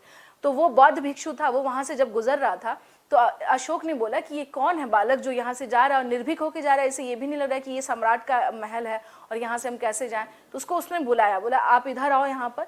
जब वो आया तो पूछा कि तुम किसके पुत्र हो? तो उसने बताया कि मैं सुसीम का पुत्र हूँ। तब अशोक को लगता है, फिर अशोक बोला कि आपको पता है कि आपके पिता की हत्या मैंने की थी? बोले हाँ मुझे पता है कि आपने मेरे पिता की हत्या की थी, लेकिन ये नहीं, वो पहले से आप जो भी था वो आपके अपने कर्म थे। तो उसने फिर अशोक ने पूछा कि आप करते क्या? तो बताया कि मैं एक बौद्ध भिक्षु हूँ, ये हूँ, ऐसे वैसे। जब सारी बातें जब उसने सुनी तब अशोक ने काफी देर उससे डिस्कस किया कि क्या है बुद्धिज्म, क्या है ये सारी चीजें। जब सारी बातें डिस्कस कर ली तब उसे समझ में आया कि ये यानी कि ऐसा धर्म जरूर है जिससे शांति का हमें संकेत मिलता है। यानी अगर दुनिया में अगर इस बालक को मालूम है कि इसके पिता का हत्यारा मैं हूँ, फिर भी ये बालक इतना ज्यादा शांत है, तो इसका मतलब है कि इस धर्म में कहीं कुछ वैसी क्वालिटी है जिससे इसको अपनाया जा सकता है। तो अशोक हम लोग कह सकते हैं कि प्रभावित वहीं से हुआ था। उसके बाद माना जाता है कि मोगल्लीपुत्तिस, नाम सुना होगा आप लोगों ने, जो इसने अपने यहाँ बौद्ध संगीति करवाई थी। तो मोगल्लीपुत्तिस कई जगह उपगुप्त के नाम से ही मोगल्लीपुत्तिस को जाना जाता है। तो मोगल्लीपुत्तिस ने बाद में उसको बौद्ध धर्म में दीक्षा दी थी। तो ये कहानी थी अशोक के बौद्ध धर्म को अपनाने को लेकर के, ठीक है। तो चलिए यहाँ पर हम लोग फिर आगे बढ़ते हैं। यहाँ पर ये था यानी जौगढ़, यानी इसने क्या किया था? अपने इसकी उत्तर की ओर की राजधानी किसे बनाई थी? तोसली की, और दक्षिण की जौगढ़ बनाएगी।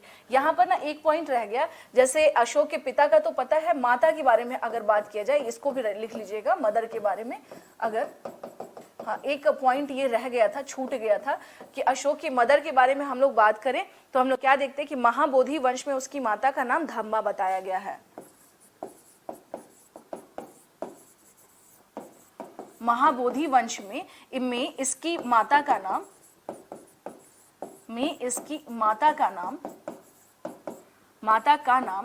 धम्मा बताया गया है। इट मीन्स इन महाबोधि वंश हर मदर नेम वॉज धम्मा बताया गया है, ठीक है। और अगर इसके अलावा अगर हम लोग बात करें कि इसको कई जगह अग्नि महिषमी यानी कि अगा महिषी भी इसको बोला गया। जैसे महाबोधि वंश पे जो टीका लिखी गई, टीका इन द सेंस इसी का एक सरल बुक होता है समझने के लिए, जो टीका लिखी गई इसे इसमें क्या कहा गया है? इसमें कहा गया है अगा महिषी। क्या कहा गया है इसे? अगा महिषी। अगा महिषी के नाम से बोला गया है, ठीक है ना। अगा महिषी के नाम से इसे क्या किया गया है? बोला गया है। और अगर हम लोग बात करें तो इतिहासकारों यानी अकॉर्डिंग टू इतिहासकार यानी हिस्टोरियंस जो हैं, इतिहासकारों के अनुसार अगर हम लोग बात करें, अकॉर्डिंग टू हिस्टोरियंस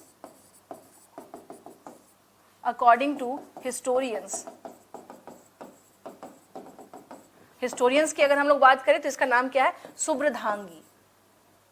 शुभ्रधांगी, शुभ्रधांगी, द्रांगी है, शुभ्रद्रांगी, शुभद्रांगी कुछ इस तरह से नाम है, शुभद्रांगी, क्या नाम है, शुभद्रांगी।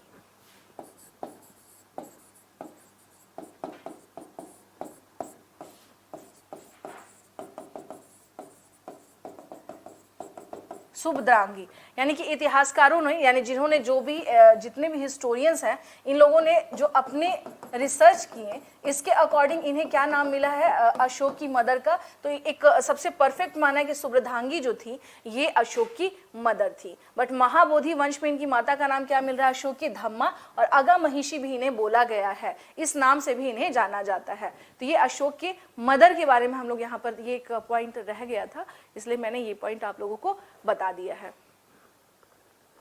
इसके अलावा इसको पहले नोट डाउन कर लीजिए 2 मिनट।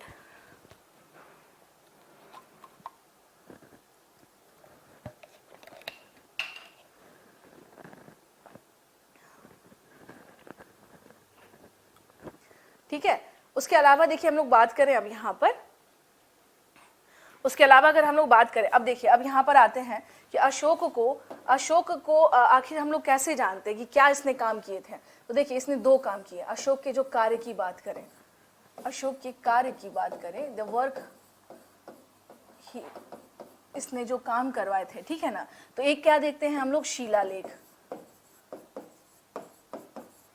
शिलालेख, ठीक है ना। एक हम लोग क्या देख रहे हैं, शिलालेख, यानी कि जिसको हम लोग कहते हैं rock edict, this one is known as rock edict. और दूसरा अगर हम लोग बात करें तो वो क्या है हमारा, स्तंभ लेख, वो क्या है हमारा, स्तंभ लेख, it means pillar addict, pillar addict. Okay, Ashok ने ये क्या किया था, इसके थ्रू अशोक ने लोगों को के सामने एक चीज समझ में आई कि भाई दुनिया में एक शासक था जिसका नाम था अशोक, और उसने क्या किया था, इस लेवल पे बहुत बड़ा काम भी करवाया था। अब बात करें कि इसको ये इंस्पिरेशन, यानी इस तरह के लेख लिखवाने की प्रेरणा कहाँ से मिली थी, इस तरह के प्रेरणा इन द सेंस कि इंस्पिरेशन इसका कौन था जिसके थ्रू अशोक ने ये काम किया, यानी ये अभिलेख इसने लिखवाया। किसके कहने पर अगर हम लोग बात करें तो हम लोग देखते हैं क्या कि इस टाइम पे ईरान का एक शासक था, ईरान के शासक दारा प्रथम, क्या नाम था इसका, दारा प्रथम। इट मीन्स दारा प्रथम, इट मीन्स हम क्या देख रहे हैं यहाँ पर, ruler of Iran, ruler of Iran, Iran Dara first, Dara first, ठीक है ना। तो इंस्पिरेशन कहां से मिला था इसे, दारा प्रथम, ये कहां का शासक था, he was ruler of Iran. एक चीज और है, अगर कहीं पर फारस आ जाए कि फारस के राजा से इसे मिला था, तो फारस भी ईरान को ही कहते हैं, पर्शिया के नाम से यही जाना जाता है, पर्शिया, इंग्लिश में इसको पर्शिया बोलते हैं या पर्शियन बोलते हैं। अगर फारस आ जाए तो फारस का मतलब भी होता है ईरान, और अगर पर्शिया आ जाए इंग्लिश मीडियम या पर्शियन तो भी इसका मतलब होता है ईरानियन। ओके, तो अगर कहीं भी कंफ्यूज नहीं होना है कि मैम फारस आ गया था, पता ही नहीं था, तो फारस is ancient name of Iran. Iran तो आधुनिक नाम हो गया, उसका जो पुराना नाम था, जो प्राचीन नाम था, वो फारस था, ठीक है ना। तो फारस जो है वो ईरान, तो इसको कहां से ये प्रेरणा मिली थी, तो ऑलरेडी फारस का एक शासक था जिसका नाम था दारा प्रथम। इसने कई जगह पे अपने अभिलेख लिखवाए थे, और लिखवा करके उसने अपने शासन में, यानी अपने क्षेत्र का जो एरिया जो था वहां पर उसने क्या किया था, इसे लगवाया था। ये बात पता चली अशोक को जब पता चली तो उसे लगा कि ये तो बहुत अच्छा है कि हम क्या करें, इसके थ्रू अपने मैसेजेस अपने लोगों को दिलवा सकते हैं। तो अब यहाँ पर आना है हम लोगों को ये कि स्तंभ लेख और शिलालेख, और किसके रिगार्डिंग भाई ये आखिर इसने करवाया क्यों, तो इसमें बेसिकली क्या था, बौद्ध धर्म का प्रचार, बौद्ध धर्म का प्रचार। और दूसरा इसमें अगर हम लोग बात करें तो क्या था, इसमें जो शासक के विचार भी, शासक के विचार, अच्छे विचार, विचार इन द सेंस कि अच्छे शासक के विचार, यही लिख लीजिए अभी। इसके बाद अगर हम लोग देखें कि अच्छी बातों का प्रसार करना, इसका जो अगर बात करें कि इसका पर्पस क्या था, उद्देश्य क्या था, what is the purpose of this addict, अगर हम लोग इसके पर्पस की बात करें कि इसका पर्पस क्या था, उसके बाद से क्या था, अच्छी बातों का प्रसार। जैसे आप देख लीजिए, अभी हम लोग बात करें कि अगर आप ही हैं, जैसे हमारे यहाँ गवर्नमेंट जो हमारी है, आप देखेंगे बड़ा बड़ा पोस्टर लगा रहता है, उस पर लिखा रहता है कि देखो गंदगी मत फैलाओ, है ना, गंदगी फैलाओगे तो इससे ऐसा ऐसा होगा, बीमारियां फैलेंगी। तो ये तो बेसिकली गवर्नमेंट आपसे कह रही है, लेकिन आपके दिमाग में वो फोटो देख के हिंट करता है ना कि भाई हमें गंदगी नहीं फैलानी चाहिए, नहीं तो अदरवाइज इससे क्या होगा, इससे नुकसान होगा। तो सेम वही चीज है कि अशोक यानी कि उस टाइम पे भाई सोशल नेटवर्किंग का साइट नहीं था उस टाइम पे, उस जमाने में अपनी बात को पहुंचाने का माध्यम बना शिलालेख और स्तंभलेख, जिसका अशोक ने क्या किया था, सहारा लिया था। ठीक है, अब यहां पर आ जाते हैं, ये आप लोगों ने लिख लिया होगा। तो अगर यहां पर एक चीज, एक पॉइंट आप लोग मेंशन कर लीजिएगा कि अशोक को बौद्ध धर्म में दीक्षा किसने दिया था? बौद्ध धर्म में दीक्षा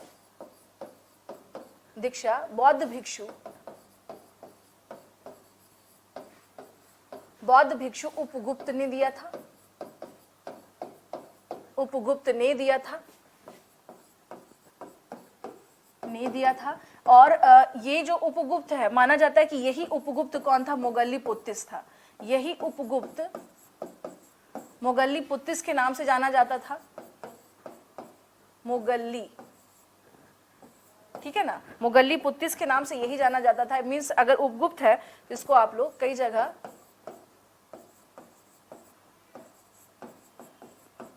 मोगल्लीपुत्तिस के नाम से, इंग्लिश में इसको ऐसे लिख लीजिएगा, मोगल्लीपुत्तिस, ठीक है ना, यही क्या था, मोगल्लीपुत्तिस था। ठीक है, तो इसने अशोक को क्या किया था? बौद्ध धर्म में दीक्षा दिया था।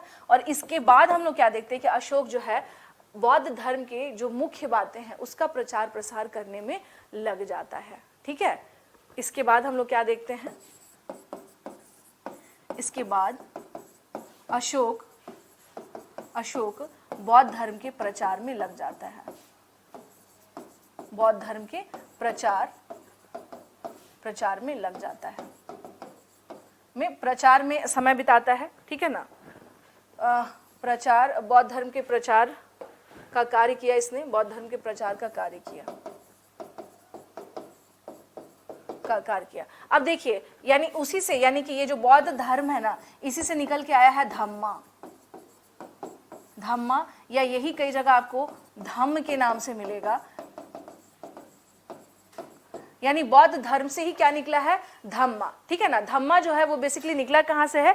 ये बौद्ध धर्म से निकल करके आया है। अब अगर इसमें हम लोग बात करें कि इस धम्मा में बात कौन सी रखी गई थी, तो इस धम्मा में बौद्ध धर्म, देखिए बौद्ध धर्म से रिलेटेड जो बातें हैं उसे कही गई थी। यानी जो अच्छी बातें हैं जो लोगों तक, यानी अपनी जनता तक पहुंचाए जाए, यही सोच करके अशोक ने इसका क्या किया? प्रयोग किया। और हाँ, साथ के साथ इस धम्म में अगर बात की जाए, एक वर्ड में अगर बात किया जाए कि अशोक का धम्म क्या था, तो अशोक का धर्म एक समय पे, यानी आपको क्या कहें कि बौद्ध धर्म की जो अच्छी बातें हैं और जो अशोक सोचता था, इन दोनों को मिलाकर के एक तरीके से ये राजकीय आदेश का काम करना शुरू कर देता है।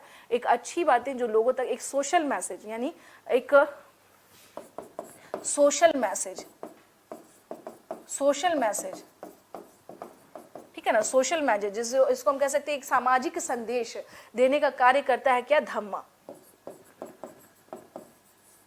सामाजिक संदेश देने का कार्य कौन करता है?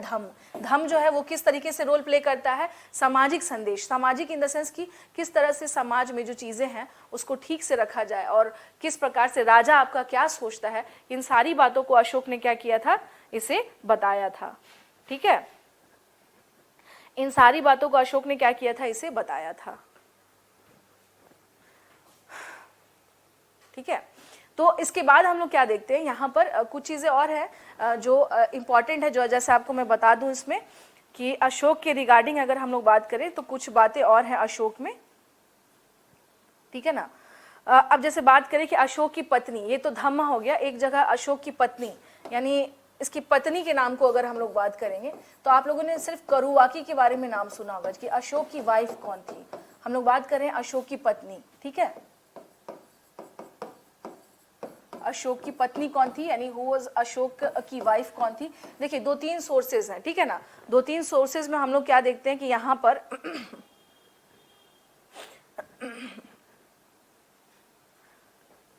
ठीक है। तो जो एक पुस्तक है, यानी कि अगर हम लोग बात करें सिंघली परंपरा, सिंघली परंपरा के अनुसार, सिंघली परंपरा ये जो है, इसके अनुसार अगर हम लोग बात करें तो माना जाता है कि अशोक कहाँ जा रहा था, अशोक जा रहा था विदिशा, ठीक है ना, उज्जैनी जाते हुए, उज्जैनी जाते समय अशोक विदिशा, विदिशा यानी वही मध्य प्रदेश वाला जो एरिया है, हाँ विदिशा जो है हम लोग क्या देखते हैं वो मध्य प्रदेश वाला क्या है एरिया है। तो हम लोग क्या देखते हैं कि अशोक जो है विदिशा रुका था, यानी उज्जैनी जाते समय अशोक कहाँ रुका था, विदिशा रुका था, विदिशा रुका था। यहीं पर माना जाता है कि एक श्रेष्ठी, यहाँ पर क्या था, एक श्रेष्ठी की पुत्री थी, पुत्री देवी के साथ इसका विवाह हुआ था, एक श्रेष्ठी की पुत्री देवी के साथ, किसके साथ, देवी के साथ इसका विवाह हुआ था, देवी के साथ इसका विवाह हुआ था। ठीक है, तो ये सिंघली जो ट्रेडिशन है, यानी सिंघली जो सोर्सेज हैं उसमें माना जाता है, ठीक है, और इसका विवाह हुआ था। और महाबोधि वंश में अगर हम लोग बात करें,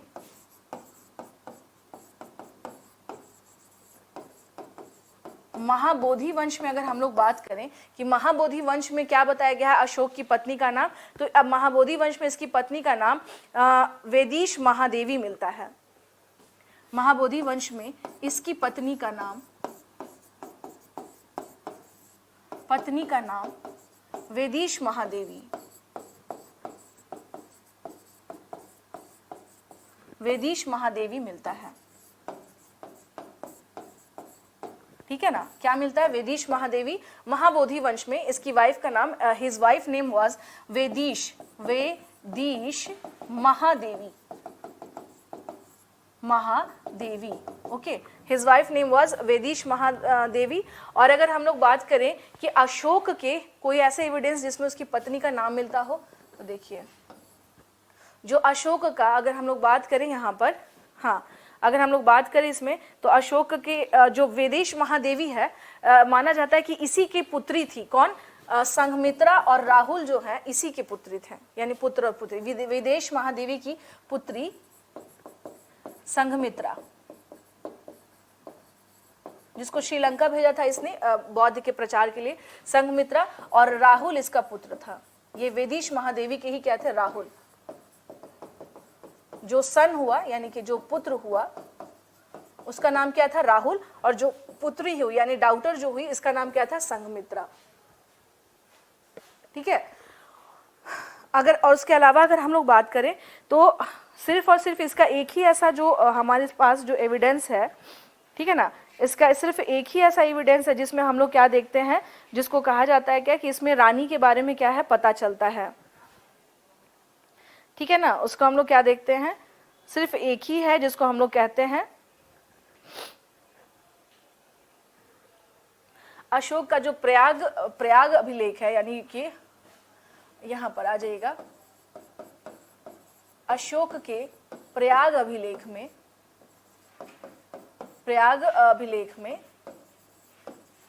स्तंभ लेख है ये बेसिकली, प्रयाग स्तंभ लेख में,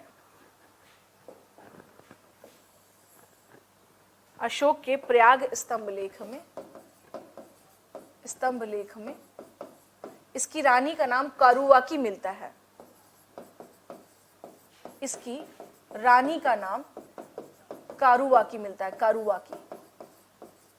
कारुवाकी मिलता है। और माना जाता है इसका पुत्र कौन था,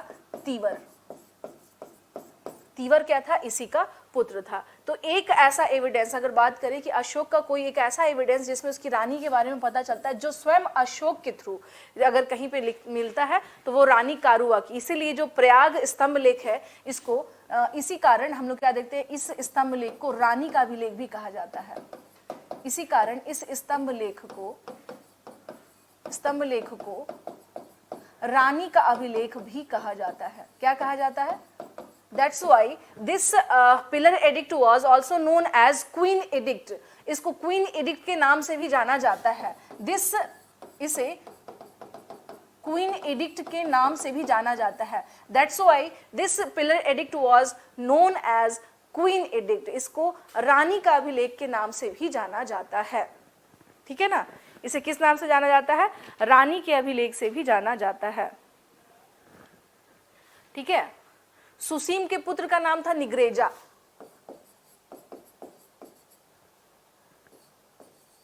सुसीम के पुत्र का नाम अगर जिन लोग पूछ रहे हैं, उसका नाम था निग्रेजा, ठीक है ना। जिससे अशोक क्या हुआ था? प्रभावित हुआ था। जिससे अशोक क्या हुआ था स्टूडेंट? प्रभावित हुआ था। अशोक प्रभावित हुआ था बौद्ध धर्म के लिए।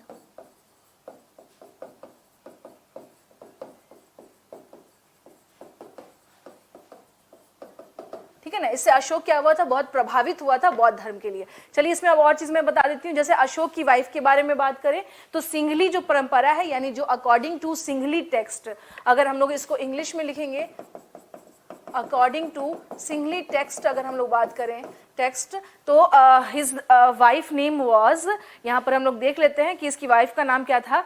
देवी। हिज वाइफ नेम वाज देवी। इसकी वाइफ का क्या था? नाम था। और जब ये उज्जैनी जा रहा था तो उसी दौरान, चूंकि ये अवंती का गवर्नर था, तो विदिशा में ये रुका था। वहां पर एक श्रेष्ठी की पुत्री से इसका क्या हुआ था? विवाह हुआ था। इन महाबोधि वंश इसकी पत्नी का नाम क्या देखते हैं? Vedish Mahadevi. Vedish Mahadevi was name of his wife and the son whose name was Rahul, वो किससे होता है? वेदिश महादेवी से। और ऐसी मान्यता है कि Sanghamitra was also daughter of Vedish Mahadevi. Vedish Mahadevi की क्या है? ये पुत्री थी।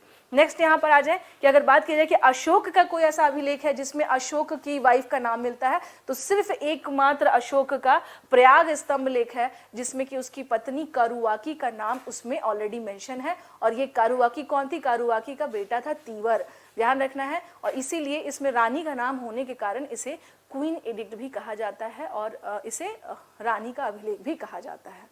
चलिए इसे लिख लिया होगा आप लोगों ने, आई गेस आप लोगों ने इसे लिख लिया होगा, ठीक है। चलिए अब नेक्स्ट हम लोग इसमें आ जाते हैं कुछ चीजें। अब नेक्स्ट अगर आप लोगों ने इसे लिख लिया है तो अब हम लोग आगे बढ़ते हैं कि अशोक का हम लोग क्या देखते हैं कि देखिए इसके जो है यहाँ पर आ जाएंगे जैसे स्तंभ लेख, स्तंभ लेख। और यहाँ पर अगर हम लोग बात करें इसका कि शिलालेख, शिलालेख इट मीन्स ये हो गया आपको रॉक एडिक्ट। बार बार मैं देखिए इसका नाम बता दे रही हूँ। और ये हो गया आपको पिलर एडिक्ट। अब इनकी संख्या की बात करें तो स्तंभ लेख कितने हैं? इसके 7, यानी इससे भी ज्यादा होंगे, बट जो अभी कंडीशन में है, जो हम लोग के पास पाए गए हैं, तो इनकी संख्या कितनी है? 7 है। इनकी संख्या 7 है। इनकी संख्या कितनी है? 7 है।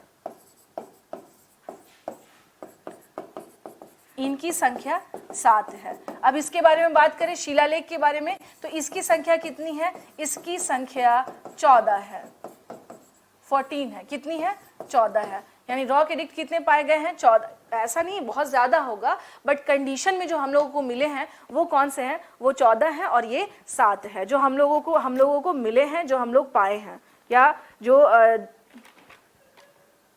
हाँ जो हम लोगों के पास क्या एज ए एविडेंस के तौर पर जो है।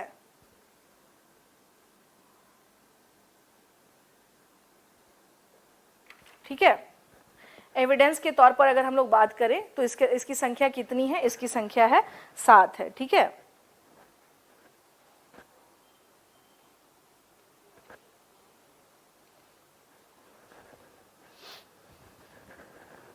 चलिए अब इसमें हम लोग बात करते हैं। यहाँ पर कुछ चीजें आप लोगों को समझा दूं। जैसे अब देखिए, मान लीजिए सपोज दैट ये हुआ पहाड़, ठीक है ना। इस पहाड़ को हमने क्या किया? इसका एक सेक्शन काटा, यहाँ पर हमने एक सेक्शन काटा और उस पर कुछ कुछ लिखवा दिया। ठीक है, तो ये हो गया हमारा क्या? शिलालेख। शिलालेख इन द सेंस कि रॉक एडिक्ट हमारा यही हुआ।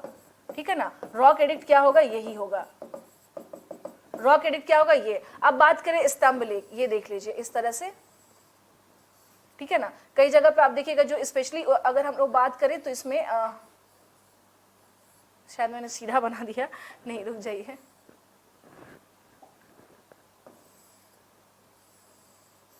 ठीक है, इस पे मान लीजिए ये रहा, तो ये जो है ये क्या हो गया आपका? स्तंभ लेख। यानी इस पे हमने क्या किया? इस पर अपनी बातों को लिखवा दिया, तो ये हो गया हमारा स्तंभ लेख।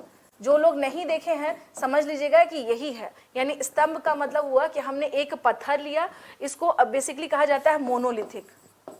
इंग्लिश में से कहते हैं क्या, मोनोलिथिक। मोनोलिथिक का मतलब होता है कि हमने एक पत्थर उठाया, उसमें बिना किसी ज्वाइंट के, यानी किसी भी प्रकार का ज्वाइंट नहीं है, यानी मान लीजिए हमने ये पहाड़ है ना, हमने इस पहाड़ से एक पूरा सेक्शन यहाँ से काट लिया और यही सेक्शन को हमने क्या किया, पूरा पॉलिश किया, पूरा खूब बढ़िया बनाया और उसको फाइनली हमने इस प्रकार से टच दे दिया। ठीक है, तो ये कहलाता है एकाश्मक पत्थर से इसका निर्माण होना। इसे क्या कहा जाता है, एकाश्मक, एकाश्मक पत्थर। यानी इस पत्थर में कहीं भी ज्वाइंट नहीं है, ज्वाइंट इन द सेंस कि हमने जो स्तंभ बनवाया है इसमें कहीं भी अलग से ज्वाइंट नहीं, कोई अलग से पत्थर, एक ही पत्थर उठाया और उसे ही हमने क्या किया, चमका करके उसे सुंदर बना करके हमने उसका प्रयोग किया। अशोक के स्तंभ लेख की यही विशेषता है, ठीक है ना, अशोक के स्तंभ लेख की क्या है, यही विशेषता है कि एक ही पत्थर, यानी बेसिकली ये है कि इस पे मोनोलिथिक होते हैं, एकाश्मक पत्थर के, एक पत्थर के बने होते हैं। शिलालेख जो है ये इन पत्थरों को काट करके हमने जो लिखवाया उसे ही कहा जाता है, हम शिलालेख कहते हैं। ठीक है ना, रॉक एडिक्ट इसे ही कहा जाता है। तो चलिए इसमें हम लोग आ जाते हैं कि जो 7 हमारा जो स्तंभ लेख है हम उसके बारे में यहाँ पर जान लें कि 7 स्तंभ लेख में कौन कौन सा है। भाई अगर इसमें सबसे इजी जो है कि बिहार में तो ऑलरेडी आप लोगों को पता है, ठीक है ना, तो लिखिए इसका स्तंभ लेख की बात करें कौन कौन सा है।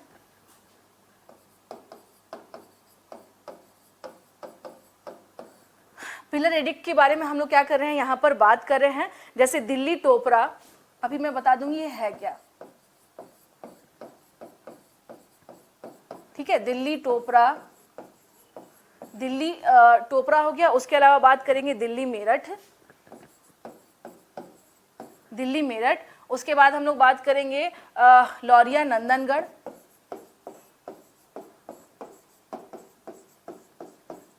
लौरिया नंदनगढ़। उसके बाद हम लोग क्या बात करेंगे यहाँ पर, अरेराज।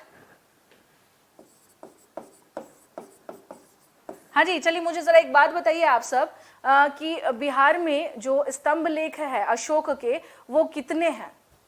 क्वेश्चन ध्यान से सुनिएगा, बिहार में अशोक के जो स्तंभ लेख हैं उनकी संख्या क्या है। एक तो हो गया लौरिया नंदनगढ़, एक अरेराज हो गया, तीसरा कौन सा है हर्षित, रामपुरवा। यस करेक्ट, बिल्कुल सही, बिल्कुल सही। क्या कुछ कह रहे हैं क्या, अच्छा, दिल्ली टोपरा हो गया, यहाँ पर ध्यान रखिएगा, दिल्ली मेरठ, दिल्ली लौरिया नंदनगढ़, अरेराज, रामपुरवा, ये 3 तो वहीं हो गए, 4 5 वहां पर हो गए। उसके बाद आ जाइए प्रयाग, प्रयाग जिसको मैंने अभी बताया था आपको कि इसको क्या कहा जाता है, इसको रानी का स्तंभ लेख भी कहा जाता है। कौशाम्बी, इलाहाबाद के पास में ही है कौशाम्बी, ठीक है ना, इलाहाबाद के पास में ही क्या है, कौशाम्बी है। वहीं पर हम लोग क्या देखते हैं कि पहले ये क्या था, कौशाम्बी में था, फिर बाद में उसको इलाहाबाद क्या किया गया, शिफ्ट कर दिया गया, इलाहाबाद शिफ्ट कर दिया गया। और लास्ट कौन सा है, चलिए बताइए, 7वां नंबर का जो स्तंभ लेख है कौन सा है, बताइए 7वें नंबर। देखिए जो टोपरा है, बाकी तो मैं अभी बता दे रही हूँ, टोपरा ये कहां पर है, सहारनपुर के निकट है, सहारनपुर के निकट है।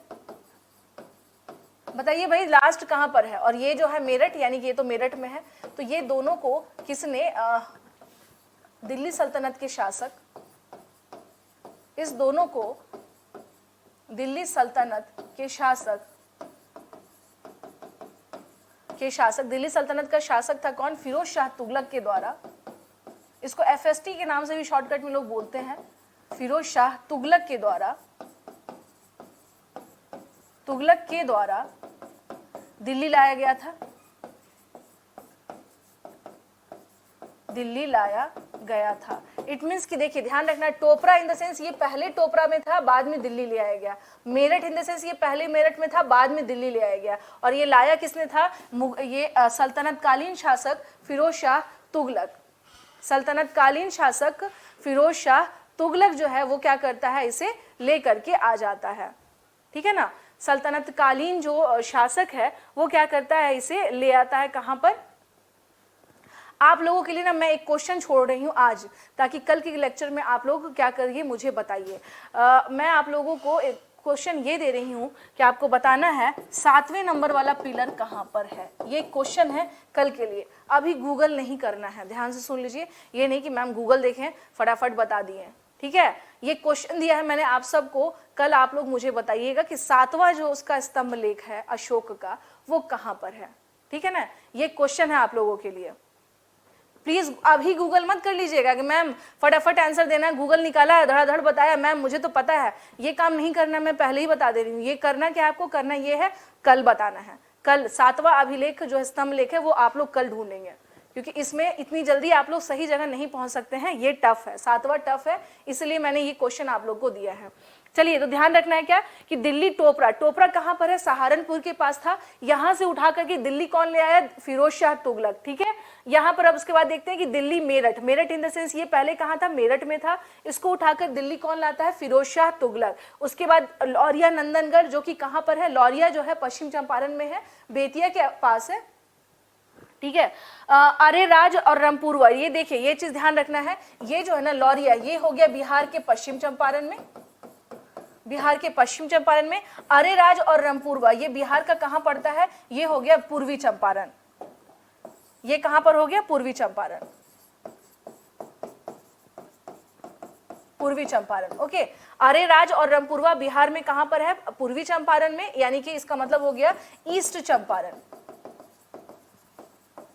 हाँ भाई, अब बहुत सारे स्टूडेंट को देख रही थी मैं, उन लोगों को डाउट हो रहा था। किसी ने कहा कि मैम बिहार की हिस्ट्री बिहार के टीचर से पढ़ेंगे। अरे बाबा, मैं खुद बिहार की हूँ, अब 10 बार इसके लिए बताया थोड़ी ना जाता है कि मैं बिहार से हूँ, ठीक है। इसको लेकर के किसी ने पता नहीं किसने कहा, तो इस सब चीज़ों पर ध्यान नहीं देते हैं। ध्यान ये दिया जाता है कि आपको समझ में आ रहा है या नहीं आ रहा है क्लास में चीज़ें, ठीक है ना।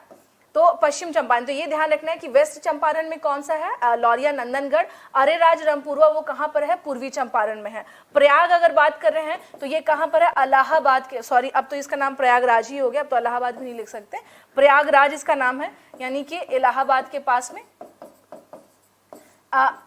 अगर नहीं समझ में आए तो इलाहाबाद लिख लीजिएगा, और क्या, इलाहाबाद के पास में। कौशाम्बी उसी के नियर अबाउट है। तो ये हम लोग क्या देख रहे हैं कि ये अशोक का क्या है, बेसिकली स्तंभ लेख है। और इसकी जो विशेषता है, अगर इसकी स्पेशलिटी की बात करें तो इस पे इसके जो चमकदार जो इसके पॉलिश हैं वो आज भी नहीं खत्म हुए हैं। और इस पे जो लिखी गई जो भाषा, यानी कि यहाँ पर ये भी बता देती हूँ आपको कि इसकी भाषा जो है वो कौन सा इस्तेमाल किया गया। ये आप लोगों ने लिख ही लिया होगा कि फिरोज शाह तुगलक उसे क्या करता है, यहाँ से उठा करके ले जाता है। अब बात करते हैं, देखिए यहाँ पर ना इस तरीके से समझेंगे तो चीजें समझ में आ जाएंगी क्लियर आप लोगों को। जैसे मान लीजिए ये पूरा हो गया आपका भारत उस टाइम का ऐसा, ठीक है।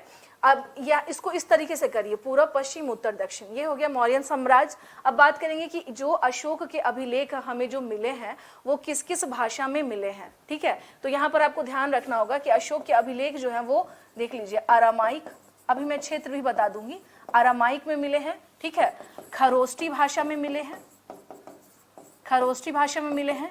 और हम लोग क्या देखते हैं, ब्राह्मी लिपि में मिले हैं। अरामाइक हो गया, खरोष्ठी हो गया, और हम क्या देखते हैं, कौन सी भाषा में मिला है हम लोगों को, अरामाइक, खरोष्टी, और हम क्या देखते हैं, ब्राह्मी लिपि में अशोक के हमें क्या मिले हैं, जो भी एविडेंसेस मिले हैं वो हमें इस भाषा में मिले हैं, ठीक है ना। ये हम लोग क्या देखते हैं, ये इस भाषा में हमें मिले हैं।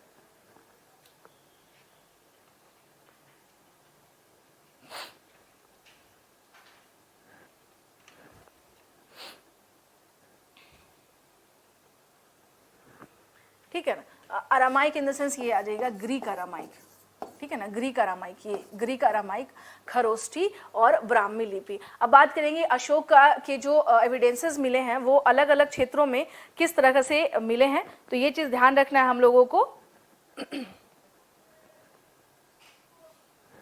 यहाँ आ जाइए, ये जो है अफगानिस्तान, देखिए ये हो गया अफगानिस्तान का क्षेत्र। यहाँ पर हम लोग क्या देख रहे हैं, यहाँ पर ग्रीक अरामाइक भाषा में मिला है, ठीक है ना, ग्रीक अरामाइक भाषा में मिला है, इन द सेंस ग्रीक अरामाइक, ठीक है ना, ग्रीक अरामाइक भाषा में मिला है। अब बात करें कि जो पाकिस्तान वाला जो क्षेत्र है, ये जो पाकिस्तान वाला एरिया है वहां पर किस भाषा, यानी जो पंजाब वाला, पाकिस्तान और पंजाब ये जो एरिया है, यहाँ पर अगर हम लोग बात करें जो स्पेशली कौन सा है, पाकिस्तान के आसपास का क्षेत्र, पाकिस्तान के आसपास का क्षेत्र, के आसपास का क्षेत्र। तो यहां हमें किस भाषा में मिला है? यहां मिला है हमें खरोष्ठी भाषा में, खरोष्ठी भाषा में, यानी इसकी लिपि क्या है? खरोष्ठी। और जो रेस्ट बच गया, जो अब आपको दिख रहा है, यहां पर किस भाषा में मिला है? ब्राह्मी। ये एरिया डिवीजन है, ब्राह्मी, ठीक है ना। तो इसका मतलब है, अगर उसको ध्यान से देखें जो मैंने आपको बताया, तो उस हिसाब से अशोक के अभिलेख किस भाषा में ज्यादा है, कि कौन सी लिपि में ज्यादा दिख रहे हैं आपको? बताइए। अशोक के जो अभिलेख आपको दिखाई दे रहे हैं, अगर इस हिसाब से देखा जाए तो कौन सी लिपि में ज्यादा दिखाई दे रहे हैं हम लोगों को?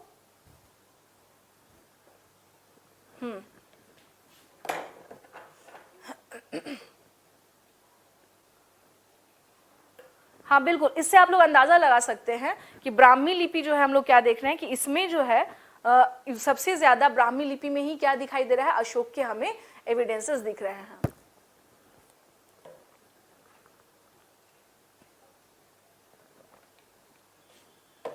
ठीक है, तो ये चीज समझना है हम लोगों को। तो ये हो गया। अगर आपका मान लीजिए कभी क्वेश्चन आ जाए कि ग्रीक आरामाइक का इस्तेमाल कहाँ किया गया था, तो अफगानिस्तान वाले क्षेत्र में। इसका कौन सा है जो अफगानिस्तान वाला क्षेत्र है? अफगानिस्तान के क्षेत्र में ग्रीको आरामाइक जो लिपि है उसका इस्तेमाल किया गया था। और अगर बात करें पाकिस्तान के आसपास के क्षेत्र में, दैट वाज खरोष्ठी लिपि। एंड रेस्ट ऑफ इंडिया, यानी कि जो रेस्ट ऑफ जो एरिया है, दैट वाज इन ब्राह्मी लिपि। उसको किस भाषा में लिखा गया है? ब्राह्मी लिपि में। तो ये थे अशोक के, देखिए 7 जो है अलग अलग जो इसके जो स्तंभ लेख हैं, इसके बारे में बताया मैंने। लिपि बता दी है आप लोगों को कि कौन से लिपि में लिखा गया है। नेक्स्ट हम लोग इसमें अब आ जाते हैं, ये हो गया। इसके बाद अगर हम लोग बात करें कि जो सबसे पहले किसने पढ़ा था अशोक के अभिलेख को, यहां पर ये भी लिख ही लीजिएगा। अशोक के अभिलेख को पढ़ने में सफलता किसे मिली थी? जेम्स प्रिंसेप को मिली थी। जेम्स प्रिंसेप को मिली थी। किसे मिली थी? जेम्स प्रिंसेप को मिली थी सफलता। ठीक है ना, जेम्स प्रिंसेप, इसको इस तरह से लिख लीजिएगा इंग्लिश वाले,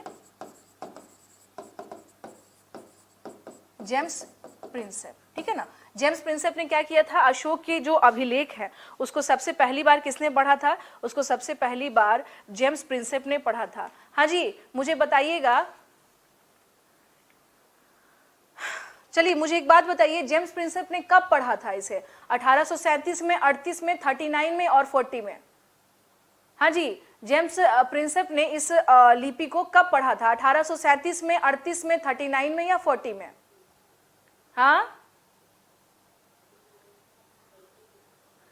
1837 में। यस, याद रखना है इसको बिल्कुल कि इसे सफलता कब मिली थी? 1837 में। कब मिली थी? 1837 में मिली थी सफलता पढ़ने में, यानी कि अशोक के जो अभिलेख हैं उसको पढ़ने में सफलता किसे मिली थी? जेम्स प्रिंसेप को। यानी जेम्स प्रिंसेप ही वो थे जो इसके जो अभिलेख है उसे पढ़ पाए थे, अदरवाइज कोई भी इसे पढ़ नहीं पाया था। ये ध्यान रखना होगा कि इसके अतिरिक्त अगर हम लोग बात करें तो कोई भी इनके अभिलेखों को नहीं पढ़ पाया था, यानी अशोक के अभिलेख को नहीं पढ़ पाया था। यस, जिन लोगों ने भी 1837 बताया है बिल्कुल सही बताया है। 1837 में ही हम लोग क्या देखते हैं कि अशोक जो है वो क्या करता है, उसके अभिलेख को पढ़ने में सफलता मिली और तभी पता चल पाया कि एक बहुत बड़ा क्या था, शासक था, जिसके टाइम पीरियड पे हम लोग क्या देख रहे हैं कि इस तरह की चीजें हमें दिखाई दे रही हैं।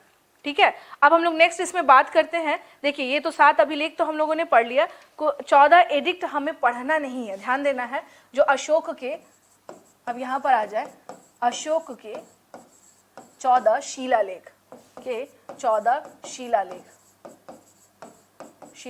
अब आप कहेंगे कि मैम इसकी जरूरत क्या थी, इसका नीड क्या था? तो मान लीजिए, जैसे आप समझिए इसको, इस तरह से समझिए, जैसे मान लीजिए कि कोई व्यक्ति है, ठीक है ना, ये अशोक का पूरा साम्राज्य है, ये तो कुछ इधर ही चला गया, यहाँ आ जाइए, ये हम लोग देखें अगर कि अशोक का क्या है, साम्राज्य है, ठीक है ना। तो कोई व्यक्ति मान लीजिए कि यहाँ से जर्नी कर रहा है, मान लीजिए सपोज दैट ये यहाँ से चला और ये पूरा अशोक का साम्राज्य है। बीच बीच में अशोक के अभिलेख जो है, शिलालेख उसे मिलते जा रहे हैं, यहाँ पर यहाँ पर यहाँ पर यहाँ पर। वो इस तरह से अगर वो जहां जहां यात्राएं करेगा तो उसे दिखाई देगा अशोक का मैसेज। हाँ जी, अशोक का मैसेज देख पाएगा या नहीं देख पाएगा। मान लीजिए ये व्यक्ति यहाँ से चला, ठीक है ना, जब ये चलना शुरू करता है या फिर ये यहाँ से चल रहा है और अशोक के अभिलेख उसके रास्ते में उसे दिखते जा रहे हैं, तो अशोक का जो मैटर है वो समझ पाएगा ना कि हमारा राजा क्या कहना चाह रहा है। समझ में आई बात कि इसको लगाने का पर्पस क्या था, समझ गए आप लोग। यानी आप जहां जहां से गुजरेंगे आपको दिखाई दे रहा है कि भाई राजा हमारा ये कह रहा है, यहाँ पर ये शिलालेख लगा हुआ है, राजा ये कह रहा है कि भाई आप जो है अहिंसा हिंसा मत करो, आप चोरी मत करो, आप पशु बलि मत करो। ये सारी बातें अगर उसमें कही जा रही हैं तो इट मीन्स कि क्या है कि जो भी व्यक्ति जहां भी, इसको बनवाने का एक बहुत बड़ा रीजन ये था कि अशोक यही चाहता था कि कोई भी व्यक्ति कहीं भी मेरे साम्राज्य से गुजरे वो मेरी बातें जो हैं, यानी शासक की जो बातें हैं वो उस व्यक्ति तक पहुंचे, ठीक है ना, वो उस व्यक्ति तक पहुंचे। तो 14 शिलालेख है। तो देखिए 14 शिलालेख में मैं आपको बता दूं सब इंपॉर्टेंट नहीं है, सब इंपॉर्टेंट नहीं इन द सेंस कि सारे के सारे इंपॉर्टेंट नहीं है। इंपॉर्टेंट कौन से हैं वो मैं बता देती हूँ आपको। जैसे अगर हम लोग बात करें, आपका एक क्वेश्चन आता है कि अशोक ने अपने कौन से शिलालेख में कहा है कि पशु बलि जो है उस पर निषेध होगा या पशु बलि करना, उसका वध करना प्रोहिबिटेड है। अगर ये क्वेश्चन आता है तो अशोक अपने पहले शिलालेख में ये बात कहता है, ठीक है। अशोक, इसको ना इस तरह से कर देते हैं, एक मिनट रुक जाइए। अगर हम लोग बात करें इस तरह से, देखिए जैसे फर्स्ट हो गया, यानी इसका जो पहला शिलालेख है, इसका जो पहला शिलालेख है यानी फर्स्ट जो इसका रॉक एडिक्ट अगर हम लोग बात करें तो इसमें अशोक क्या इंस्ट्रक्शन देता है, ये हो गया बेसिकली इंस्ट्रक्शन। इंस्ट्रक्शन यानी कौन सा दिशा निर्देश वो दे रहा है अशोक। तो यहां पर ये कह रहा है कि पशु बलि की हत्या, पशु बलि की हत्या का पर निषेध, निषेध, ठीक है। निषेध इन द सेंस कि animal killing was prohibited, animal killing was prohibited. आप इसको मार नहीं सकते हैं। तो ये क्वेश्चन आया हुआ है कई जगह पे कि अशोक जो है किसमें कहता है कि भाई आपको पशुओं को नहीं मारना है, चूंकि वो बौद्ध धर्म में जा चुका था, दीक्षित हो चुका था, तो उसका ये कहना था कि हम अब किसी भी प्रकार का जो हिंसा इन द सेंस कि अगर आप पशुओं को भी मारते हैं तो वो भी क्या है, एक तरह से हिंसा है। तो इसमें ये क्या कहता है कि पूरी तरह से जो एनिमल सैक्रिफाइसेस है, animal sacrifices in the sense कि हम जो पशुओं की बलि देते हैं, इसको देखिएगा जैसे पशु बलि, पशु बलि को अगर इंग्लिश में अगर हम लोग बात करें तो इसको क्या कहा जाता है, एनिमल सैक्रिफाइसेस, एनिमल सैक्रिफाइसेस, ठीक है ना। एनिमल सैक्रिफाइसेस नहीं देना है, पशु बलि नहीं करना है, ये पहले अपने शिलालेख में अशोक हमें कहता है। एक क्वेश्चन आपका और आया हुआ है, वो ये है कि अशोक अपने कौन से शिलालेख में दक्षिण भारत के राज्यों के बारे में चर्चा करता है। ये क्वेश्चन आ चुका है आप लोगों का विभिन्न एग्जाम में भी, इनफैक्ट बिहार के। तो अशोक का जो दूसरा शिलालेख है, यानी जो सेकंड इसका जो रॉक एडिक्ट है, इसमें अशोक क्या कहता है, इसमें अशोक ध्यान रखिएगा कौन कौन सा। अब जैसे देख लीजिए केरल पुत्र, ठीक है ना, केरल पुत्र हो गया, चोल हो गया, चेर हो गया, मैं बता दे रही हूँ किसमें। अब यहीं से आएगा क्या आपका ऑप्शन, केरल पुत्र हो गया आपको, चोल हो गया, उसके बाद से हम क्या देखते हैं, पांड्य हो गया, केरल पुत्र चोल, एक मिनट रुक जाइए, चेर नहीं है, रुकिए, केरल पुत्र चोल पांड्य, ठीक है ना। तो ये क्या है, दक्षिण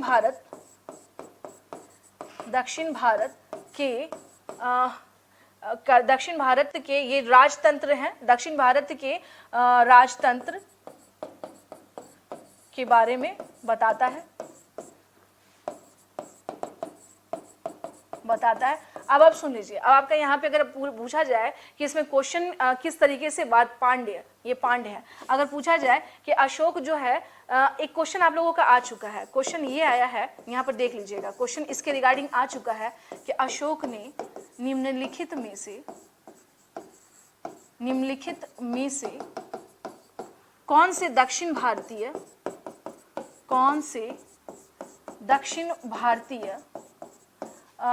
राजा या फिर दक्षिण भारतीय वंश लिख लीजिएगा, और क्या, राजतंत्र ही लिख लीजिए, कोई दिक्कत नहीं है, राजतंत्र के बारे में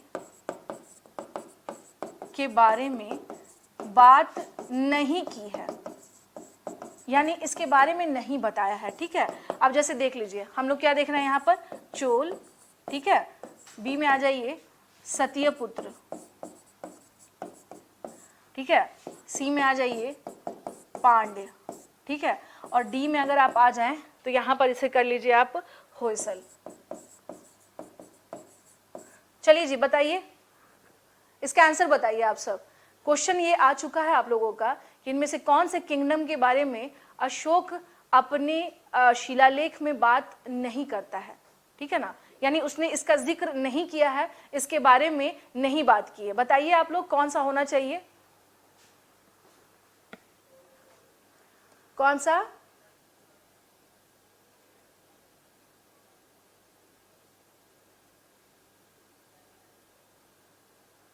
किसी ने लिखा है बी और डी। देखिए मैंने आपसे अब क्या कहा कि यहाँ पर ना कंफ्यूजन क्रिएट हो गया, जिन लोगों ने भी बी बताया है, जैसे विनीता आपने बी बताया, कंफ्यूजन क्यों क्रिएट हो गया मैं अभी बता देती हूँ। केरल पुत्र को ही अशोक ने सतीय पुत्र भी बोला है, ठीक है, केरल पुत्र को अशोक ने सतीय पुत्र भी बोला है। जब चेक किया गया तो पता चला कि केरल पुत्र को ही बोला जा रहा है सतीय पुत्र, ठीक है, तो ये सेम ही हो गए। अब बताइए अरमान, अब क्या होगा? अब विनीता, अब क्या होना चाहिए?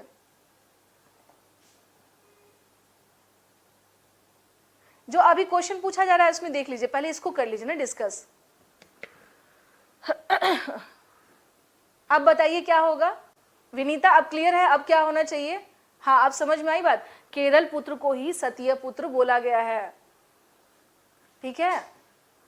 इंग्लिश वाले कि which one is not described bye Ashoka as a South Indian kingdom, that is it Chola, is it Satyaputra, is it Pandya or is it Hoysalas?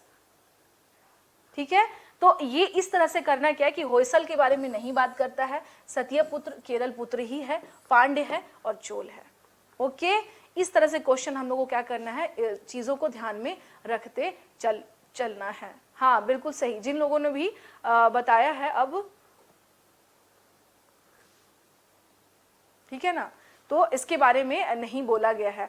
तो ये क्या था आपका जो सेकंड शिलालेख है, हम लोग उसके बारे में बात कर रहे थे। अब आते हैं नेक्स्ट। अच्छा मुझे एक बात बताइए आप सभी के सभी, क्या कहते हैं, क्या बोल रही थी, आप लोग समझ रहे हैं ना, इसमें कहीं कोई समस्या तो नहीं आ रही है आप लोगों को? भाई मैं अपने स्टूडेंट से फीडबैक भी लेती रहती हूँ, कहीं कोई समस्या तो नहीं आ रही है आप लोगों को समझने में? एक क्वेश्चन आता है आप लोगों का कि अशोक ने कहां पर कहा है कि हाँ अच्छा जी ठीक है, ये चीज बताइए मुझे, एक बात और बताइए, मैं आप लोग से ये भी जानना चाहती हूँ, बहुत स्लो तो नहीं है और बहुत फास्ट तो नहीं है, ठीक है, ये जो अभी स्पीड है ये ठीक है ना? हाँ जी मुझे बताइए आप सभी के सभी, क्योंकि आप सबसे राय लेना जरूरी है ना, क्लास में मैं पढ़ाई तो रही हूँ, कोई समस्या नहीं है, इसलिए मैं पूछ रही थी कि बहुत स्लो तो नहीं है, बहुत फास्ट नहीं है, ऐसा तो नहीं है, ऐसी कोई समस्या हो तो भी मुझे बताइए। अच्छा ओके, नहीं भाई आप लोगों से आपकी राय जानना जरूरी रहता है हमारे लिए, लेकिन कहीं कहीं पे क्या है समझाना पड़ता है, जब समझाना पड़ता है तो हम बहुत तेज ही नहीं कर सकते हैं, और अगर मैं बहुत फास्ट, अब जैसे ही मॉडर्न होगा तो उसके बाद से आपकी जो गाड़ी है वो बिल्कुल कैसे हो सकती है, इट मे बी शताब्दी, क्योंकि उसके बाद जो है बहुत ज्यादा वैसा नहीं है। अच्छा ओके, देखिए बहुत सारे लोग यही कह रहे हैं गौतम कि मैम बिल्कुल सही है, कोई समस्या नहीं है, हम लोग को भी समझ में आ रहा है, कोई दिक्कत की बात नहीं है, कोई बात नहीं है गौतम, धीरे धीरे क्या होगा कि इसके बाद जो टॉपिक आएंगे उसके बाद बहुत तेजी से ही भागेगा, अब उसके लिए परेशान नहीं हो आप लोग, ठीक है। हाँ आप लोगों को समझ में आ रहा है, ये मैटर करता है। देखिए एक क्वेश्चन ये आता है कि अशोक ने अपने कौन से अभिलेख में कहा है कि अब भेरी घोष की जगह धम्म घोष काम करेगा, ठीक है, एक क्वेश्चन आया हुआ है। तो देखिए अशोक का तीसरा भी नहीं, अशोक का चौथा, अशोक का जो फोर्थ, ये आप कभी अब भूलेंगे नहीं, जो चौथा इसका जो अभिलेख है, चौथा इन द सेंस कि जो फोर्थ इसका जो शिलालेख अगर हम देख रहे हैं, हाँ, फोर्थ शिलालेख की अगर हम लोग बात करें तो इसमें अशोक क्या, ये तो आप लोगों ने नोट डाउन कर लिया होगा, तब इसे मैं डिलीट, इसको मैं हटा दे रही हूँ, ठीक है। अगर हम लोग बात करें कि अशोक जो है, इसे अब हटा ही देती हूँ। हाँ, अशोक जो है, अगर हम लोग बात करेंगे यहाँ पर कि अशोक अपने कौन से अभिलेख में, अशोक अपने कौन से अभिलेख में कहता है कि अब भेरी घोष की जगह, एक क्वेश्चन है देख लीजिएगा कि भेरी घोष की जगह, भेरी घोष की जगह धम्म घोष होगा, धम्म घोष होगा, ठीक है ना। ये क्वेश्चन भी आ चुका है कि कौन से अभिलेख में अशोक कहता है कि दैट, इसको कहा जाता है भेरी घोष का मतलब ही हो जाता है। अच्छा जी, धन्यवाद जिन लोगों ने भी कहा है कि मैम अच्छे से पढ़ा रही हैं, उनका बहुत बहुत धन्यवाद। बिल्कुल, टीचर भी इससे क्या होते हैं, मोटिवेट होते हैं। अगर आप भी कुछ अच्छा बोलते हैं तो टीचर को भी लगता है कि नहीं, हमें क्या करना होगा और बेहतर करके देना होगा, है ना। तो ये हम लोग क्या देखते हैं, द साउंड ऑफ, ध्यान रखिएगा, the sound of drum of war, drum of war has became the sound of धम्मा। ये क्या हो गया, धम्मा हो गया। इसका मतलब ये है, देखिए जैसे आप लोगों ने मूवी में देखा होगा कि जब कोई युद्ध होता है तो एक बड़ा सा क्या किया जाता है, जिसको आप लोग भोपू कहते हैं या समथिंग जो भी कह लीजिए, वो नगाड़ा टाइप या जो भी है ना, तो युद्ध से पहले जो बजाया जाता है जिसको हम लोग कहते हैं, बाहुबली मूवी वगैरह में आपने देखा ही होगा, है ना।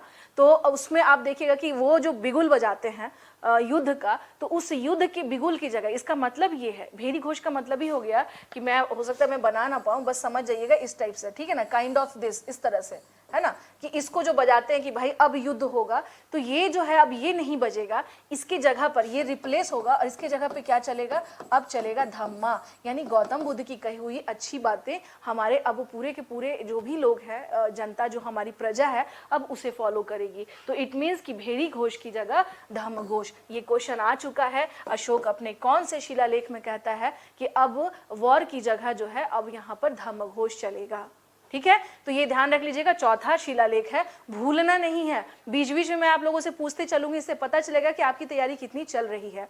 चौथे शिलालेख में अशोक इस बात को कहता है, फोर्थ, यानी कि अपने फोर्थ रॉक एडिक्ट में अशोक इस बात को कहता है। अब आते हैं हम लोग, नेक्स्ट आते हैं कि इसके अलावा अब कौन सा इंपॉर्टेंट है, अगर बात किया जाए कि धम्म महामात्र, यहाँ पर ये भी बहुत इंपॉर्टेंट है, पांचवे में, कि धम्म महामात्र की नियुक्ति के बारे में अशोक बताता है। धम्म महामात्र, ये हो गया पांचवा, ये हो गया पांचवा, ठीक है ना। पांचवा का अगर हम लोग बात करें, पांचवा शिलालेख, पांचवा शिलालेख के बारे में अगर हम लोग बात करें तो इसमें अशोक क्या उल्लेख करता है कि अब हम धम्म महामात्रों की नियुक्ति करेंगे। यहां पर देख लीजिएगा, क्या करेंगे, धम्म महामात्रों की नियुक्ति करेंगे, धम्म महामात्रों की नियुक्ति करेंगे, नियुक्ति करेंगे, यानी किया जाएगा इनकी नियुक्ति, इनको डिप्यूट किया जाएगा। It means Dhamma Mahamatra was deputed according to Ashoka, यानी कि धम्म महामात्र को हम क्या करेंगे, अब डिप्यूट करेंगे, उनको रखा जाएगा। और यहाँ पर ये भी ध्यान रख लीजिएगा कि धम्म महामात्र, चलिए आ जाते हैं इस पे, कोई बात नहीं, यहाँ पर आ जाते हैं, यानी पांचवे वाले में क्या है, धम्म महामात्र के बारे में है। धम्म महामात्र किसके बारे में है, अशोक पांचवें शिलालेख में अपने कहता है कि अब हम धम्म महामात्र के बारे में। और धम्म महामात्र का अगर हम लोग बात करें कि इनका कार्य क्या था, अगर ये देख लिया जाए तो इनका कार्य था धम्म का प्रचार करना, धम्म का प्रचार करना, ठीक है ना। और कहाँ, एक जगह से दूसरे जगह जाकर, एक जगह से दूसरे जगह जाकर कार्य करना, यानी एक जगह से दूसरी जगह, एक जगह से दूसरे जगह, दूसरे जगह जाकर प्रोमोशन करना। इट मीन्स कि बेसिकली हम लोग कहेंगे कि promotion of, they indulged in the promotion of Dhamma, ये हम लोग कह सकते हैं, they indulged in the promotion of Dhamma. They involve भी लिख सकते हैं, they involve in the promotion of धम्मा,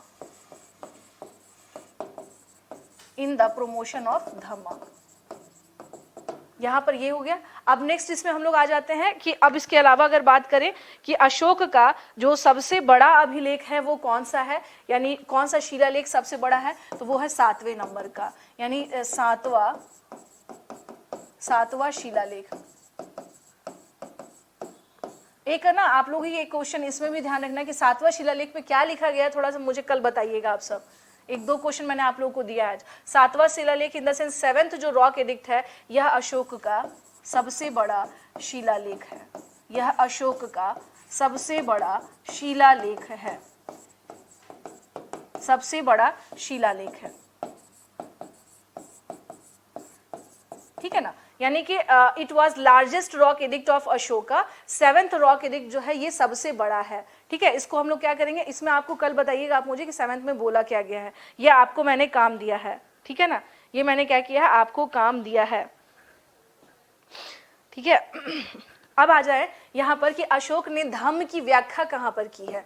मैंने बार बार कह रही हूँ सब नहीं पढ़ना है, धम्म की व्याख्या, धम्म की व्याख्या 11वें यानी कि कौन से शिलालेख में हम देख रहे हैं, 11वां जो शिलालेख है उसमें अशोक ने क्या किया है, he described that what is Dhamma. उसने क्या किया है, he described that what is Dhamma, उसने बताया है कि धम्म है क्या। इसमें ही डिस्क्राइब्ड यानी Ashok he described that what is Dhamma,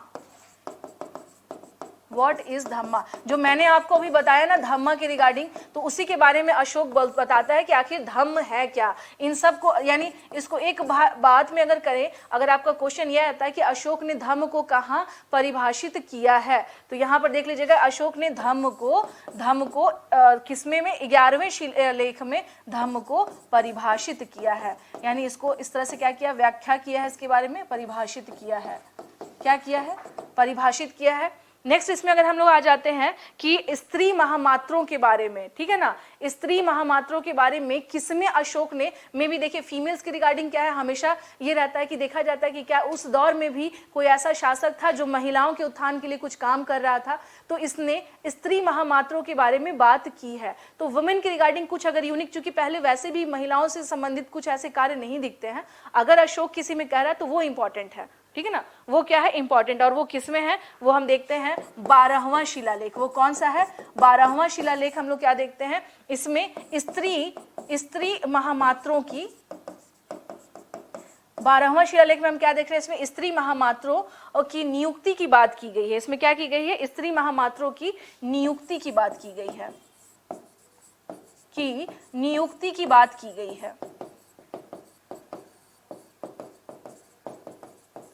it means कि इसने क्या किया है, बात की है कि जो भी स्त्री महामात्र हैं उन्हें हम लोग क्या करेंगे, डिप्यूट करेंगे। ये सब डिस्कस करता है कौन, अशोक, अपने किसमें, 12वें नंबर में। तो इट मीन्स कि हम देखते हैं कि फीमेल्स भी थी जो प्रमोशन में क्या है, काम कर रही हैं। फीमेल्स भी थी जो क्या करती हैं, जो इसके प्रमोशन में काम कर रही हैं। अब आते हैं इंपॉर्टेंट जो है, जो कई बार एग्जाम में आता है, तो 13वां शिलालेख की अगर हम लोग बात करें तो 13वां शिलालेख में हम लोग क्या देखते हैं, इस शिलालेख में कलिंग युद्ध के बारे में बताया गया है। इस शिलालेख में कलिंग युद्ध के बारे में बताया गया है, युद्ध के बारे में बताया गया है। यानी कि अशोक ने कलिंग का युद्ध लड़ा था, इसके बारे में हमें कहाँ से पता चलता है, हमें पता चलता है 13th रॉक एडिक्ट से, अशोक के। इसमें ही हमें बैटल ऑफ कलिंग के बारे में नॉलेज मिलता है और इससे ही हमें पता चलता है कि एक युद्ध हुआ था जो क्या था, वो आपको क्या था, वो कलिंग के साथ हुआ था। लास्ट आ जाइए 14वां की अगर हम लोग बात करें तो अशोक कहता है कि धार्मिक जीवन जो होता है वो बिताए, यानी कि एक तरह से बिल्कुल सादे जीवन की बात करता है अशोक यहाँ पर। ध्यान से देखिएगा 14 में क्या करता है अशोक यहाँ पर, इस शिलालेख में अशोक धार्मिक जीवन जीने की बात करता है, धार्मिक जीवन जीने की बात करता है। अगर आपसे पूछा जाए कि in which edict Ashoka talk about to live a religious life, और सिंपल लाइफ, वो अपने सिंपल और एक रिलीजियस लाइफ बिताने के बारे में बात कर रहा है। तो यहाँ पर हम लोग क्या क्या देख सकते हैं कि 14वां में RELIGIOUS रिलीजियस लाइफ, जिसको और इसको हम कह सकते हैं कि it's kind of simple life also, इसको हम लोग सिंपल लाइफ भी कह सकते हैं। तो ये किसके बारे में कौन बात कर रहा है? अशोक बात कर रहा है। तो ध्यान से सुनिएगा फिर से, धम्म महामात्र, इंग्लिश वाले मैं इसको इंग्लिश में भी लिख देती हूँ, धम्म महामात्र, ठीक है ना। धम्म महामात्र के बारे में बात करें तो वो हम लोग क्या देख रहे हैं कि 5वां जो शिलालेख है उसमें धम्म महामात्रों के बारे में बात कर रहे हैं। अब यहाँ पर आ जाइए कि 5 से देखिए, इससे ही कनेक्ट कीजिए 12 को, ठीक है ना। 12 को क्या कीजिए, इससे कनेक्ट कीजिए। तो यहाँ पर यानी कि इसका मतलब है कि ये जो धम्म महामात्र है ये मेल्स है, मेल्स है, इसका मतलब ये पुरुष है, इसका मतलब ही ये हुआ, ठीक है ना। ये कौन है? ये सभी के सभी पुरुष हुए, उनके बारे में बात कर रहा है अशोक।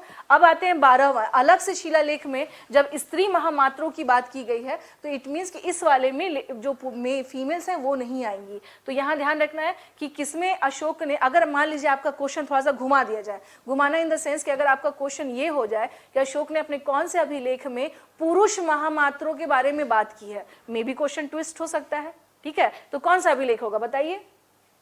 अगर आपका क्वेश्चन ये हो जाए कि अशोक ने अपने कौन से अभिलेख में पुरुष महामात्रों के बारे में बात की है, बताइए। जो मैंने पूछा वो बताइए, सब जो मैंने क्वेश्चन पूछा है पहले वो बताइए कि अशोक अपने कौन से अभिलेख में पुरुष महामात्रों के बारे में बात करता है, ठीक है। तो इसको ना इस तरीके से समझना है, यही मैं आपको बता रही हूँ कि अगर क्वेश्चन ट्विस्ट हुआ, अगर घुमा दिया गया क्वेश्चन थोड़ा सा, जो क्या होता है ना कि हर बात में कुछ बात छुपी होती है। जैन धर्म यही तो कहता है, जैन धर्म में एक बात कही जाती है, संशयवाद उसे ही कहा जाता है कि संशयवाद इन द सेंस कि अनेकांतवाद, यानी हर एक बात में कई बात हिडन होते हैं। तो अगर अशोक यहाँ महामात्र 5वें शिलालेख में इसने सिर्फ महामात्र के बारे में बोला है और 12वां में ये लेडीज महामात्र के बारे में बात कर रहा है, इट मीन्स कि जो 5वां है वो पुरुष से संबंधित है, ठीक है। अब यहाँ पर आ जाइए, ये देख लीजिए 7वां अभिलेख में मैंने आपको बताया था इसमें कि ये सबसे बड़ा अभिलेख है। क्या इसमें बोला गया है ये अब आप मुझे कल बताएंगे। धम्म की व्याख्या, धम्म की व्याख्या क्या है, काफी ज्यादा इंपॉर्टेंट है कि इसका धम्म जो है एग्जैक्टली व्हाट इज धम्मा, उसके बारे में अशोक क्या करता है 11वें शिलालेख में बात करता है। 12वें में मैंने आपको डिस्कस कर ही दिया। यहाँ पर कलिंग बैटल जो है वो क्या है, काफी ज्यादा इंपॉर्टेंट है। कलिंग युद्ध के बारे में जानकारी हमें कहाँ से मिलती है? 13वें शिलालेख से, यानी अशोक का 13वां शिलालेख क्या बता रहा है हमें कि कलिंग का वॉर हुआ था। तो इसका मतलब ये है कि यहाँ पर अब सुनिए, एक क्वेश्चन ये रहेगा, अशोक के कलिंग युद्ध की प्रामाणिकता उसके कौन से अभिलेख से या उसके कौन से शिलालेख से इसकी पुष्टि हो जाती है? क्वेश्चन सुनिएगा, Ashoka the authenticity of the Kalinga war, उस पूछा जा रहा क्वेश्चन ये है कि अशोक के कलिंग युद्ध की प्रामाणिकता उसके कौन से शिलालेख से प्रमाणित होती है? Authenticity of Kalinga war was, हम कह सकते हैं कि डिफाइंड किस में होती है, मतलब हम लोग किस में, वो किस में डिपिक्टेड होता है, किस में हमें दिखाई देता है? 7वां कहाँ से आ गया विनीता? 7वां की तो बात ही नहीं कर रहे हैं हम लोग। क्वेश्चन मैंने ट्विस्ट कर दिया ना, मैंने घुमा दिया क्वेश्चन कि अशोक की कलिंग युद्ध की प्रामाणिकता कहाँ से सिद्ध हो रही है? तो 13वें से हो रही है। इसमें करना क्या, यही तो कह रहे, क्वेश्चन को थोड़ा सा हूबहू चीजें नहीं आती हैं, चीजें थोड़ी सी घूम जाती हैं। घूमने में क्या करना है, तुरंत आप मत घूम जाइए, ठीक है ना। घूमने में आपको नहीं घूमना है, आपको दिमाग लगाना है तुरंत कि अच्छा इसमें ये बोला जा रहा है, ठीक है, हाँ इसमें ये बोला जा रहा है। अब मान लीजिए जैसे यहाँ पर मैंने बोला धार्मिक जीवन, हो सकता है कि आपका क्वेश्चन ये आ जाए कि अशोक ने अपने कौन से शिलालेख में कहा है कि साधु का जीवन जी लीजिए आप। हो सकता है, मे बी पॉसिबल, ये क्वेश्चन हो सकता है ना, कि साधु जीवन जीने के बारे में या सात्विक जीवन जीने के बारे में अशोक किस में बात कर रहा है, ठीक है। तो आयोग का देखिए मे बी ये इस तरह के क्वेश्चंस आ सकते हैं। तो अगर बात की जाए तो अपने सात्विक जीवन या साधु जीवन के बारे में अगर मान लीजिए क्वेश्चन ट्विस्ट हुआ तो आप उसको कर सकते हैं कि भाई मैम बता रही थी कि सादा जीवन और धार्मिक जीवन, सिंपल लाइफ वही हुआ जिसके बारे में अशोक बात कर रहा है, वही 14वां शिलालेख है। क्लियर है ये आप लोगों को? ठीक है। तो इस तरह से हम क्या देखते हैं कि अशोक जो है, पहला वाला क्वेश्चन मैंने आपको दक्षिण भारत से रिलेटेड मैंने आपको बता ही दिया कि वो दक्षिण भारत से कहां पर क्वेश्चन उसका आ रहा है, ठीक है। तो ये हो ही गया आपका। और शिलालेख के रिगार्डिंग अगर बात करें तो क्वेश्चन ना इसी तरीके से घूमते हैं, जो मैंने आपको बताया कि क्वेश्चन किस प्रकार से घूमते हैं, इसी प्रकार से क्वेश्चन क्या होते हैं आपके, घूमते हैं, ठीक है। इसी प्रकार से हम क्या देखते हैं, अब जैसे एक चीज एक और इसमें लास्ट देख लीजिएगा, एक लास्ट देख लीजिएगा। अब आप लोग क्वेश्चन लगाने लग गए हैं। अच्छी बात यह कि अब आप लोग, इसका मतलब है कि अब आप लोग समझ चुके हैं कि किस तरीके से इस जो शिलालेख के रिगार्डिंग जो क्वेश्चन अशोक से आ रहे हैं उसको कैसे किया जाए, यानी किस तरह से उसको हम लोगों को हैंडल करना है। ठीक है, एक आ जाइए लास्ट जो है वो मैं उसके बारे में डिस्कस कर लूं, छठा शिलालेख। ठीक है ना, छठा शिलालेख। ठीक है, तो इसमें क्या कहता है ना, अशोक छठे शिलालेख में क्या बात करता है। देखिए, जैसे इसने धम्म के बारे में क्या किया, बात की ही है कि हम लोगों को क्या करना है, अपने चीजों पे क्या करना है। इसने कहा है छठे शिलालेख में क्या, कि सभी जगह आत्मनियंत्रण की बात की है। इसने क्या किया है, सभी जगह आत्मनियंत्रण की बात की है। इट मीन्स किसने सब जगह क्या बात की है, self control in the sense कि अपनी, देखिए सेल्फ कंट्रोल का मतलब ही हो जाता है कि अपनी, इसको समझिए इस भाषा में, अपनी इच्छाओं को क्या करना, इच्छाओं को कंट्रोल में करना। ठीक है ना, अपनी इच्छाओं को कंट्रोल में करना। अब बुद्धिज्म से ये चीज डायरेक्ट जुड़ी हुई है। कैसे जुड़ी हुई है, देखिए गौतम बुद्ध क्या कहते हैं कि हमारे सभी दुख का कारण क्या है, हमारी तृष्णा है, हमारी इच्छा है। इसको इस तरह से समझ सकते हैं आप लोग कि गौतम बुद्ध क्या कहते हैं। गौतम बुद्ध ये कहते हैं कि हमारी दुखों का जो कारण है, हमारे दुखों का कारण क्या है, हमारी इच्छा है। हमारी इच्छा है, इच्छा इन द सेंस तृष्णा, हमारी इच्छा है। हमारी इच्छा है इसका मतलब हो गया तृष्णा। तृष्णा इसका मतलब हो गया कि डिजायर, जो हमारी डिजायर है वही हमारे दुख का कारण है। तो अगर हम लोग अपने आप को आत्मनियंत्रित रखें तो हम कहीं ना कहीं से इससे क्या हो सकते हैं, बच सकते हैं। अब एक बात बताइए, यहाँ पर मैं क्वेश्चन थोड़ा सा घुमा देती हूँ, ठीक है ना। तो अगर पूछा जाए, क्वेश्चन आपका ये हो जाए कि अशोक का ऐसा कौन सा शिलालेख है जो गौतम बुद्ध के मतलब तृष्णा, जैसे है ना कि हमारे सभी दुखों का कारण हमारी तृष्णा है, इससे मैच करता है या इससे मिलता जुलता है, तो वो कौन सा अशोक का शिलालेख है, बताइए। हमारे दुखों का जो कारण है, हाँ, हमारे दुखों का कारण हमारी तृष्णा है। तो अगर हम आत्मनियंत्रण, सेल्फ कंट्रोल की बात जो गौतम बुद्ध कह रहे हैं वही अशोक के धम्म में कहा जा रहा है, वो कौन से अभिलेख में हमें दिखाई दे रहा है, कौन से शिलालेख में। समझ रहे हैं ना आप सब कि मैं क्या समझाना चाह रही हूं। इनडायरेक्टली या डायरेक्ट वे में हम देखते हैं कि बुद्धिज्म की जो बातें हैं वो इसमें क्या है, छुपी हुई हैं, इसमें ऑलमोस्ट है। सेल्फ कंट्रोल की बात कर रहा है तो गौतम बुद्ध भी, तो बुद्धिज्म भी तो इसी के बारे में बात कर रहा है कि आपको सेल्फ कंट्रोल करना होगा। ठीक है, तो इस तरीके से आपको क्या करना है कि अशोक के जो शिलालेख हैं, जो अब तक आपके लिए में भी हो सकता है आपके लिए हार्ड रहा होगा, लेकिन अब इसको आप इजीली समझ सकते हैं कि बुद्धिज्म से क्या है, डायरेक्ट कांटेक्ट है इन सारी चीजों का। अशोक उसी को अपनी भाषा में क्या कर रहा है, बात कर रहा है। तो इज इट क्लियर, यहां तक क्लियर है आप सबको? हाँ जी, यहां तक क्लियर है जो अशोक ने क्या बातें कही है, ये सारी चीजें क्लियर हो गई आप सबको? एक बार यस या नो लिख दें, अब टाइम भी हो चुका है। अब हाँ जी, क्लियर हो गया आप लोगों को ये?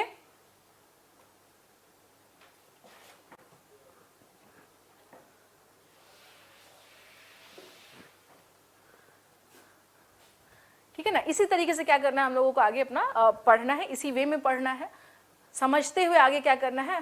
डन, ओके, चलिए ठीक है, ओके। हाँ, उसी से रिलेटेड है। अशोक ने उसे ही अपनी भाषा में अमित लिखा है और अपनी एक शासक की भाषा में उसने उस बातों को कही है। ठीक है, चलिए फिर अब मिलते हैं, कल की क्लास में मिलते हैं। हाँ, चलिए फिर कल की क्लास में मिलते हैं, तब तक के लिए धन्यवाद, अपना ध्यान रखें, टेक केयर, ओके जी।